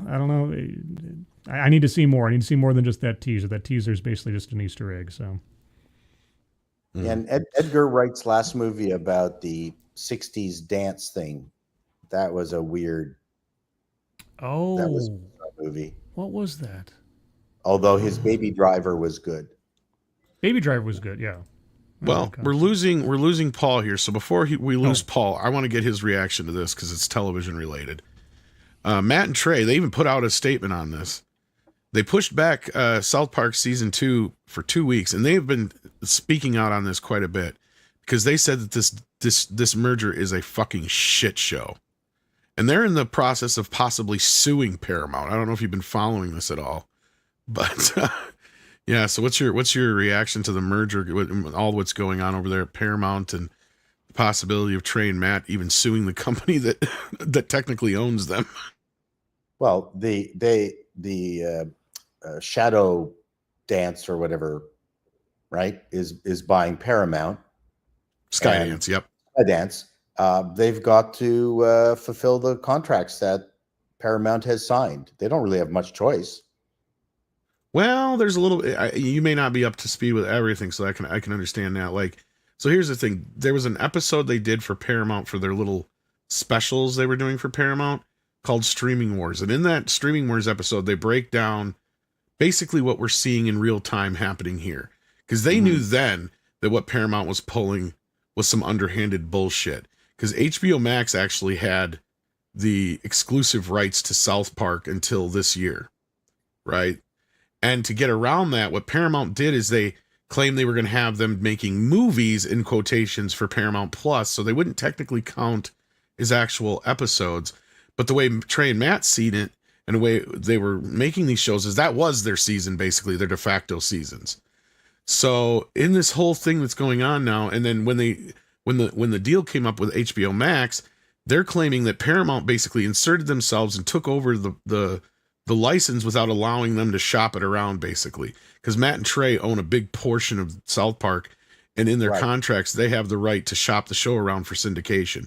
So now they're claiming that Paramount cost them a truckload of money that they could have got from either HBO Max or somebody else for the exclusive rights to South Park. So yeah, this is getting really complicated and messy. I'm sure they need the money. Yeah. Oh, real quick. Breaking news. Oh, go for it. Neil Druckmann has announced he is no longer involved with the Last of Us HBO TV series. What? Really? Yeah, Druckmann dropped out. Good timing. Too late. Too late. I know. Too late, man. It sucked. Well, now, just like Joel, now he's gone too. Goodbye. You know what? Can I curse? Yes, you can. Can you? I don't know. Can you? Tom curses a lot, so why shouldn't you be able to? Fuck that guy. Is this because did he leave on his own accord, or did HBO Max go, you fucked us, and they got rid of him? Well, Correct. Let me read you the statement. That's it right there. Let me read you the statement. They've done this after the success of season 1 and say, yo, we got to keep Joe's character on at least a full season. Either you're out or we're going to course correct without. Either way, we're course correcting. And then so he's backlash is what I mean. We even stopped watching it, and a lot of people left the show. Sorry, Scribe. No. I apologize. So his official statement is, quote, I've made the difficult decision to step away from my creative involvement in The Last of Us on HBO with work completed on season 2 and before any meaningful work starts on season 3. Now is the right time for me to transition my complete focus to Naughty Dog and its future projects, including writing and directing our exciting new game, Intergalactic: The Heretic Prophet, along with my responsibilities as studio head and head of creative. There's a little extra bit there, but I'll send you guys. In other words, he got fired. He got fired, or he's just like, my contract's up and this sucks. So goodbye. Something like that. Or I wasn't going to. He was showrunner of a TV series. Why would you go from being a showrunner of a TV series, which is a huge step up from what he used to do, to go back to what he did before and has done before? No, they had some very stern words with him at the studio, and decided that he was going to step back after that. I mean, this is how you do firings, right? I mean, both Paul and Paulie, you've seen this so many times before. This is a statement of someone who's been given the option to retire gracefully and say you want to spend time with family or be a producer or something like that, where shit can you in public. You know what I feel like? I feel like Daddy's home over at Warner Brothers. Like Zaslav came in the door and said, all right, shit's going to fucking change. He dropped that fucking meme. No, I don't think he had anything to do with that. But no, it's kind of funny how this is happening like 2 days in a row. I'm glad he's going back to torpedo more Naughty Dog projects. Naughty Dog has not been the same since Amy Hennig left. She was the best thing about Naughty Dog in recent years. Yes. I don't know if she was involved in in Last of Us 1, but certainly the tone and the quality of the writing in Last of Us, the first game versus the second game, was shocking. Like, it was two completely different writing teams. And I don't know who wrote both. I know Druckmann was heavily involved in the second version, but bring back Amy Hennig is what I have to say. Yeah, but going back to television, Chado, I mean, first of all, how the hell did he was made a showrunner? That kind of blew me away, because that just never happens, you know. Well, we're living in a very different time where back in the day, the creative would, unless it's TV, of course, would never be given you have to have experience as a showrunner back in the day to be given the reins of being a showrunner. That is the most important person in a TV series, is the showrunner. It's huge. And you had to go through an awful lot of hoops before you were allowed to do it. I'm thinking of Stan Daniels of Mary Tyler Moore, and the number of episodes he had to write, and the amount of stuff that he had to do before he was allowed to be a showrunner for Mary Tyler Moore, then eventually got his show Taxi. The streaming and everything, it just seems to have blown things up, because so much content was being created that the studios were giving untrained individuals access to Rings of Power. Rings of Power, same thing. Yes. Those guys were glorified PAs. JJ made a call, and they're the showrunners. That's absolutely unheard of. Correct. They should. Tom's talking about Warner, man. They should do that with those turkeys. But this is, that's a statement, man, and it might be too late, because you had such goodwill that season 1 of Normies that didn't know anything about the game. That was the time to change it. And this season 2 was an absolute nightmare. And you've got Kurtzman up in Star Trek land. He should never have gotten anything at all. What was his experience before he got his fingers all over Star Trek? Yeah. You could tell when someone's a showrunner and they leave, or someone better that comes in, maybe for a season or so, or a couple seasons, you could tell the quality. Everything's different. The writers, the directors, the vision. Was the guy that did the one season of Star Trek that everyone liked? That's decent. Oh, the guy who did Picard, Metalis. Yeah, exactly. Terry Metalis. There you go. And just take a look at the individual who was show running She-Hulk. She had apart from a couple of credits, doing that cartoon show, she had no show running skills, and it showed. It's a mess, an incoherent mess where one show did not blend into the next because she had no idea how to. She was not a showrunner. And one more example, guys, is Cobra Kai, where it was the same creative team, same showrunners, same directors, same vision. And even when they wanted, there was outside voices saying, "Hey, more, more this, more that." They're like, "No." Then you saw the big difference because then the movie tried to do that, and it was one of the worst Karate Kids ever. Wow. And you could put them two together. You should have let the Cobra Kai guys do a movie. There's example after example, guys. The showrunner is everything. Even before, a friend of ours just got connected to an incredible showrunner for their TV project, and it's everything because of that person's credits, that person's rep, that person's expertise. Yeah. Anyways, there's the camera. Either way, Druckmann then won't be starting show running anything again anytime soon. I think we can be fairly certain about that. I think that that's to ruin more games. Experiment has ended. But we're losing Paul here. So, Paul, did you want to plug your business? And business.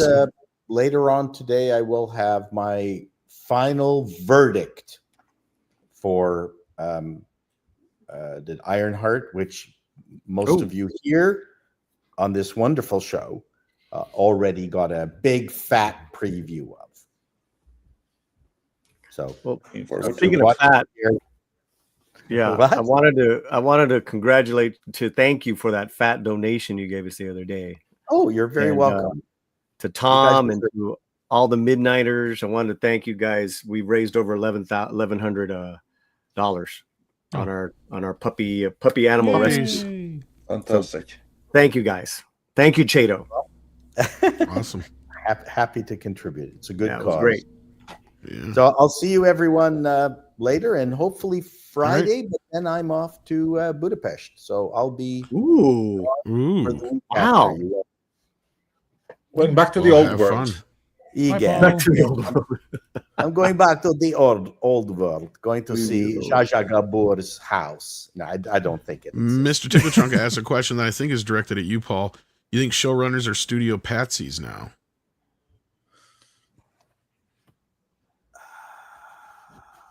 Kind of. They always. Well, when it comes to shows, aren't they always? I mean, they're the captains. Well, in TV shows, they're responsible for the success of and stability and consistency more than anything else. People don't talk about that. Showrunner is responsible for the consistency of a show from week to week. But now that shows don't look like TV shows anymore, I don't know what they're responsible for. Yeah. There you go. I mean, they are kind of the coach in that respect. I mean, it does kind of fall on their shoulders. So check out. I was just going to say, and Disney treats their directors more like TV directors, where they're being told what to do. Things have gone all out of skew on the treadle. Well, that's actually our final story. As you exit here, we talk about Elio being changed. So take care of yourself, Paul. Bye, everyone. Have a good rest of the week. Bye. Take care, brother. All right.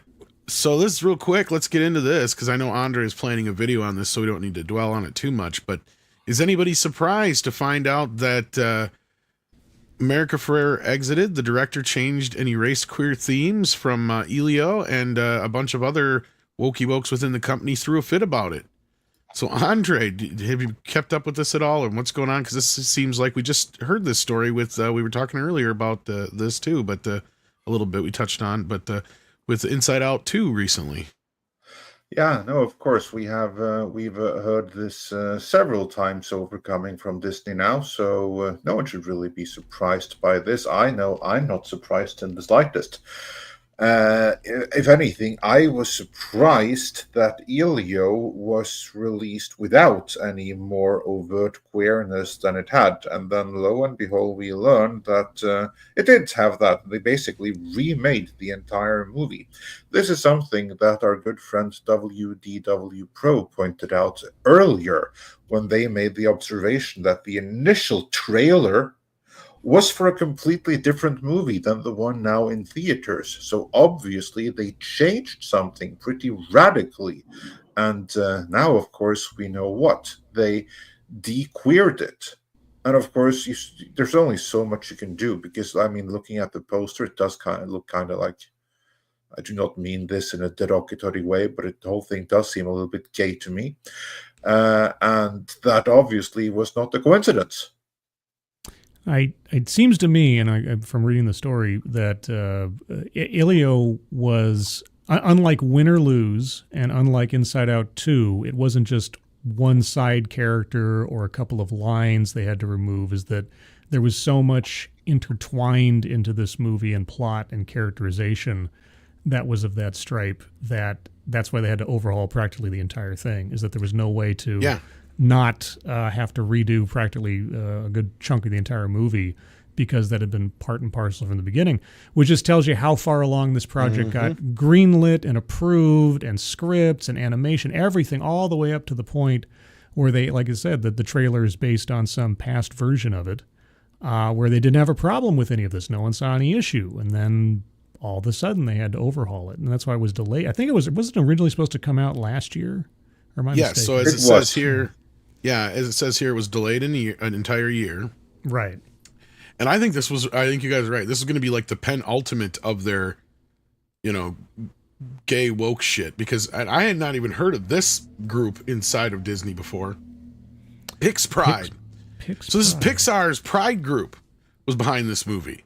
So I'm trying to remember who said this, but this is somebody who worked on the project. It's a pride within the pride. Yeah, I just have to say, as a general thing, though, I mean, how unbelievable is that you have you have a gay division in a company, and this division, no, it's not even gay, it's LGBTQIAP+, right? Which means that you have different groups in there with mutually exclusive goals because they want different things. So now I wonder who's really calling the shots inside of that group. Well, what I'm curious about, when I see something like that, I first think of employee resource groups in companies and organizations that have these divisions based on race, gender, orientation, ethnicity. And I don't know if this is your domain, yeah. Well, I mean, I'm just wondering, they say company's internal LGBTQ group, Pix Pride. And I'm wondering, is there a Pix Latino, Pix African American? Because, well, a lot of these companies have either call them employee resource groups or business resource groups or affinity groups, where they have these little internal divisions that are there for inclusion and bringing your whole self to work. And also they do some activist or community support type of stuff outside the office, of course, with the company's branding on it. So I'm just wondering if it wasn't an initiative group in the company, like we're going to make entertainment specifically on this, or if an employee resource group was just handed the reins of overseeing it. I want to look into that a little bit more. Yeah, I was going to say this is definitely worth looking into, and that's what I was going to say. I'm glad you're still with us here, Scribe, because that's definitely something that's within your domain. And this is the first time I've heard about that. So how many different fucking groups does Disney have inside where that's all they do? Like, we've heard of how many of them now? We've seen the Reimagine Tomorrow initiative. Mm-hmm. You've got how many other people that are just there for your standard DEI practices? Now we're hearing about Pix Pride. And like Scribe just said, of course, if they got Pix Pride, they probably have like something that's alluded that goes along the same lines with race related, if it's not every specific fucking race. Race, right? Like, how bad is this so in deep in these companies still? Yeah, I mean, I have some breaking news right here. I've just been snooping. Pix Latino has existed. That's the janitors. They've been there. Oh. Pix, Latinx Pix or Pixx. They're new. They're new. They just stand there being shameful that there's janitors actually that have the same Spanish surname actually doing real work. You're underselling what half the department does. The other half takes care of hedging, Paulie. So you forgot about that. So okay, here it is, and this is a post from a year ago on the Pixar LinkedIn page. I can give the link here, but I'm joking, and yet no, but you're probably not far off, because that's what I'm getting at here. Is how many of these different divisions each have these different programs. Yeah. Well, so here we're you go. talking multitudes of these. No, so here you go. So at Pixar, the mentality, Tom. Am I muted? Right? Hello? No, you're here. You're here. No, okay. So they have what Pixar has, or still has at this point, are called studio resource groups. One of them is called PixWit, which is Women in Technology. Another one is, hold on, we got PixWit. I'm looking through this little video here they got here. I mean, they might be focusing just on Pix. Okay, I don't want to play. But yeah, so it appears as if Pix Pride is just one of several studio resource groups at Pixar. That's what I was figuring. And so instead of just being a support system for employees of a particular demographic, if that article is correct, they handed the reins of a production to one of their affinity groups, which is, to me, insane. But so let me read this quote here, because this is right from the article. So this is from an inside source at Pixar. Or actually, no, they may say who says this, but I'm trying to remember here. It says, "As I was deeply saddened and aggravated by the changes that were made," says former Pixar assistant. Okay, so this is Sarah Ligotic. I don't know how you say that. Ligotic, who provided feedback during Elio production as a member of the company's internal LGBTQ group, Pix Pride. So there's one of the people that's involved in this Pix Pride group. Although she praises Sherifian and she as filmmakers, Ligotic notes that a number of creatives working on the film stepped down after the directors shared their first cut of the movie. The exodus of talent after that cut was really indicative of how unhappy a lot of people were that they had changed and destroyed this beautiful work. So yeah, and then it goes on to basically say, like what we were saying at the beginning, was once they removed the queer element, the entire thing just fell apart. And it's like, if that was your whole entire movie, that says something right there. Oh, I found them. I found the entire list of their resource groups. Oh, really? How many are there? So you have to scroll down quite a ways till you see the little logos. But we have Pix Noise, which is Filipinos at Pixar, Pix Pride, Story Culture, Pix Wit, which is Women in Technology, Pix Partners, Assistants at Pride, The Green Team.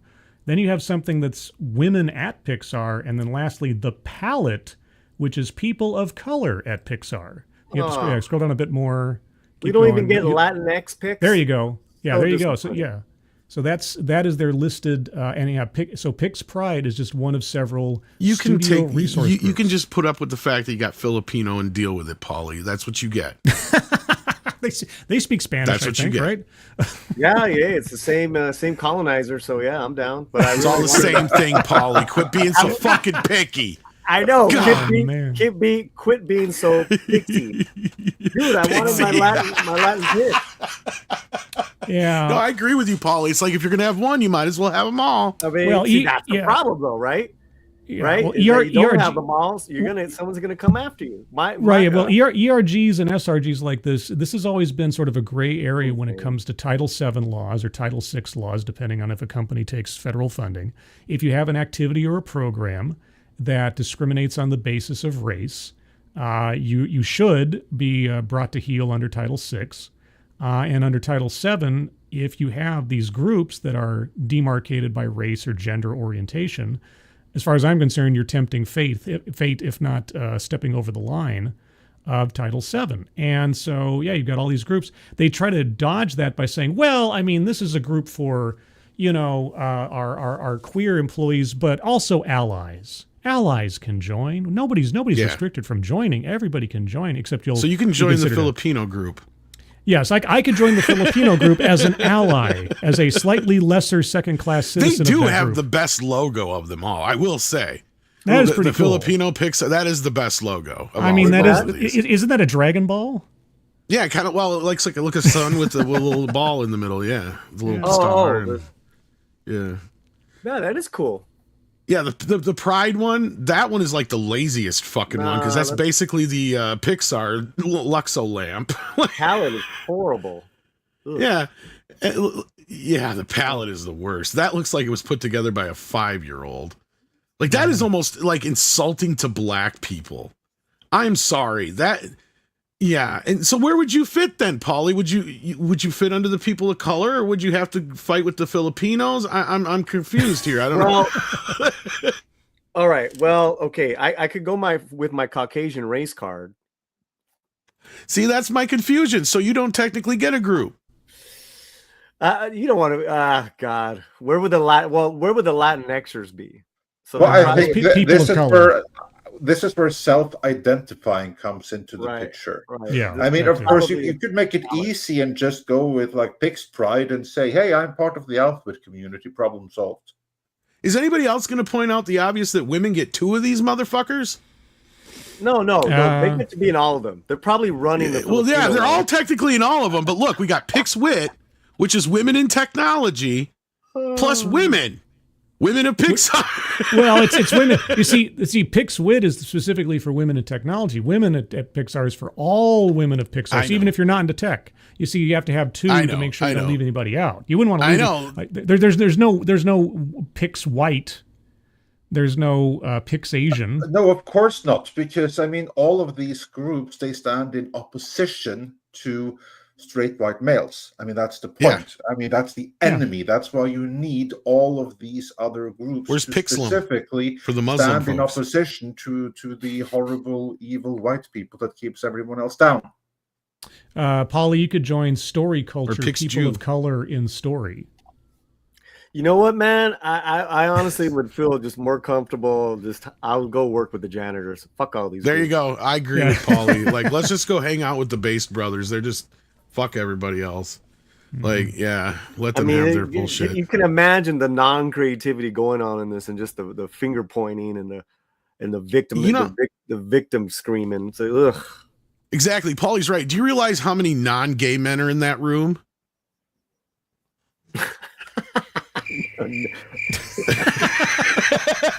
Right. Oh God, I would be so problematic, because I'm not Latinx. So it's just like, Oh shit. Oh man. Like, and what few straight white men do manage to fucking probably wander back into those offices, do it with their fucking dick tucked between their goddamn legs. I guarantee it. Whoa. I mean, at this point, even people like Brad Bird and shit like that, if they even remotely come close, like I think that's probably why he's not directing The Incredibles 3. Not to mention that The Incredibles 2 didn't do all that well. Anyway, he's writing it, but he's not directing it. Didn't he do? But one I mean, of the Mission Pixar's a Impossibles? fucking mess. Well, What were you saying, Paulie? didn't he do one of the Mission Impossibles? Yes, he Yeah. did. One of the better ones, Ghost Protocol, I think it Ghost was. Protocol, yeah. It was Ghost Protocol. Yeah. No, I mean, this company used to be the gold standard and you couldn't beat it. And now it is a fucking joke. And it's all because of this. What we're looking at on screen right here. This is the problem. And it doesn't matter that you deleted all that shit from Elio, because guess what? The audience has out and out rejected it all. The only reason they went to see Inside Out 2 is because it was a fucking sequel to a movie they saw, and they couldn't fathom how you could somehow turn it gay.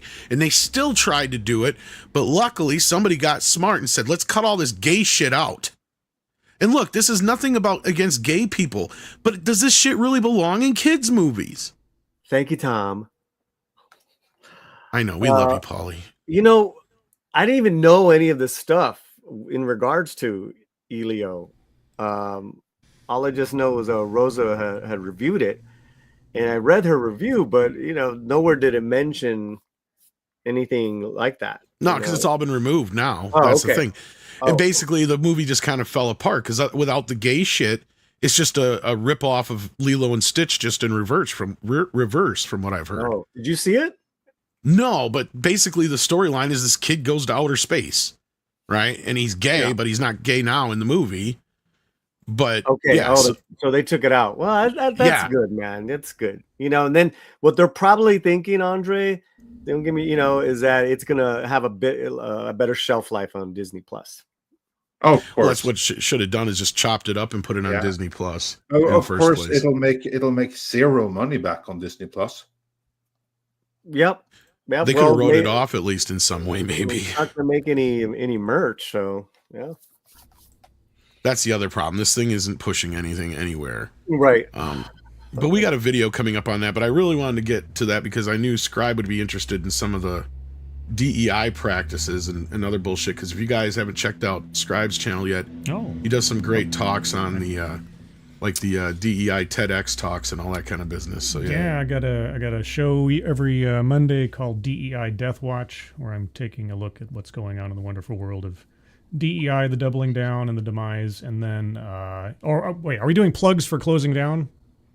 We're going to get there. I just figured I'd give you the moment to shine because this is your domain. So, yeah. Oh, well, I don't know about my domain, but yeah, no, I was getting close to promoting. If anything like stuff. this ever comes up, you're the first person I'd ask about besides Andre. Yeah, employee resource groups is something that's been around for many, many, many years now. I've been fascinated by them because they just seem so blatantly, well, like I say, it's difficult to say because I'm not a lawyer and I can't make these kind of calls necessarily, but they always seem to be tempting fate with civil rights law by having internalized clubs in your company that are based around elements of race, gender, orientation, etc.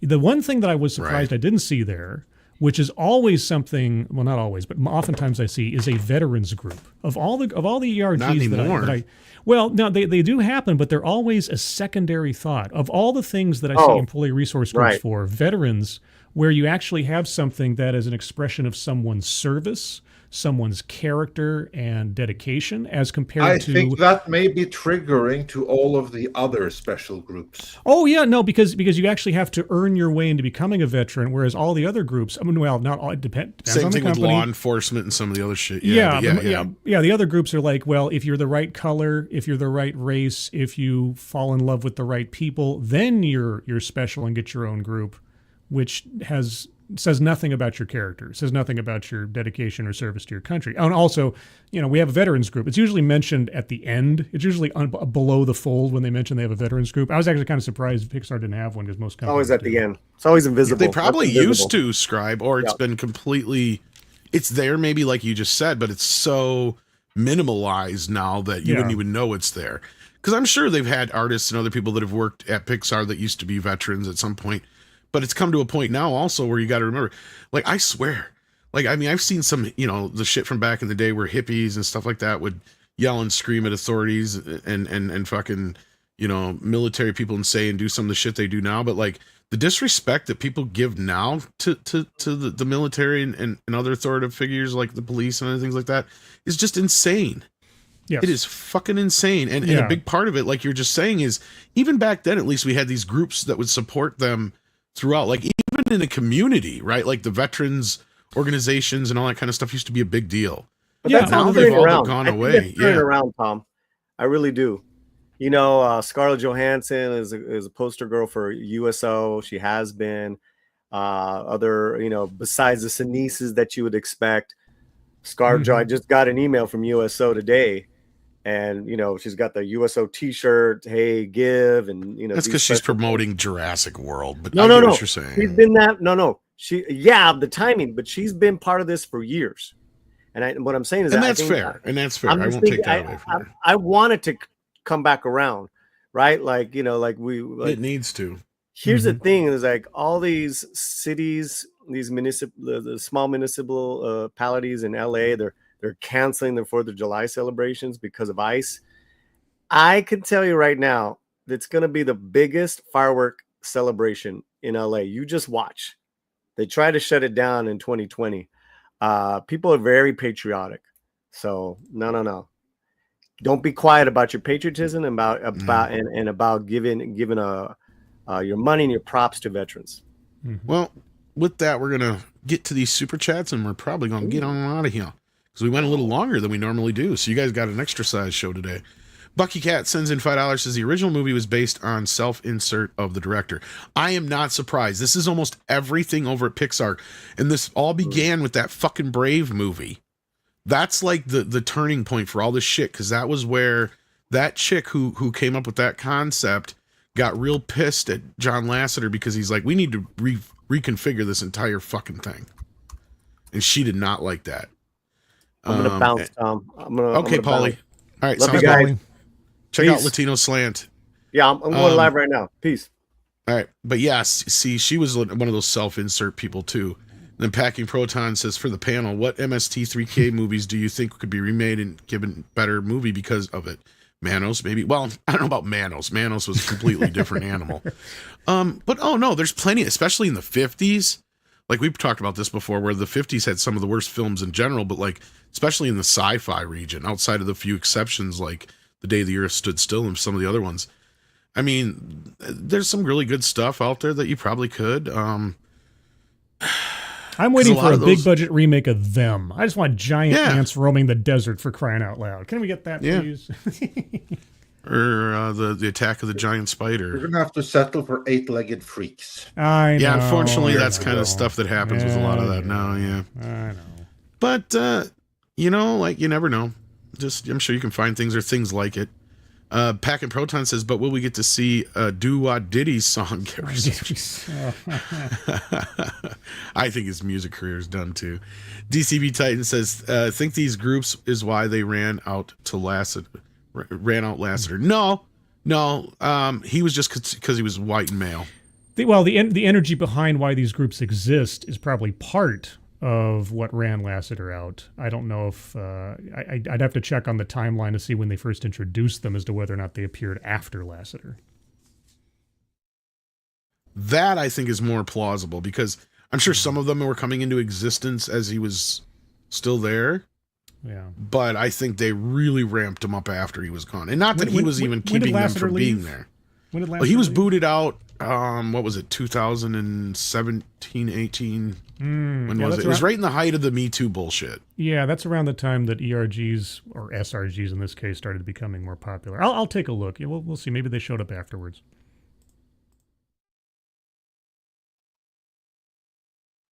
End of 2018. But he took a 6-month leave of absence in 2017. So they started going after him about then, if that makes sense. So then we got Fluffy Panda says, don't forget you're talking about the community that openly holds gay drag, lap dances, shows for kids, and even churches, not to mention pushing, the other stuff. Well, that's the thing. And they have their not so secret agenda. We've heard them say it. They flat out admit it. They're not even pretending anymore. And as, we've joked about, but it's kind of true, is like when you can't repopulate your recruit, right?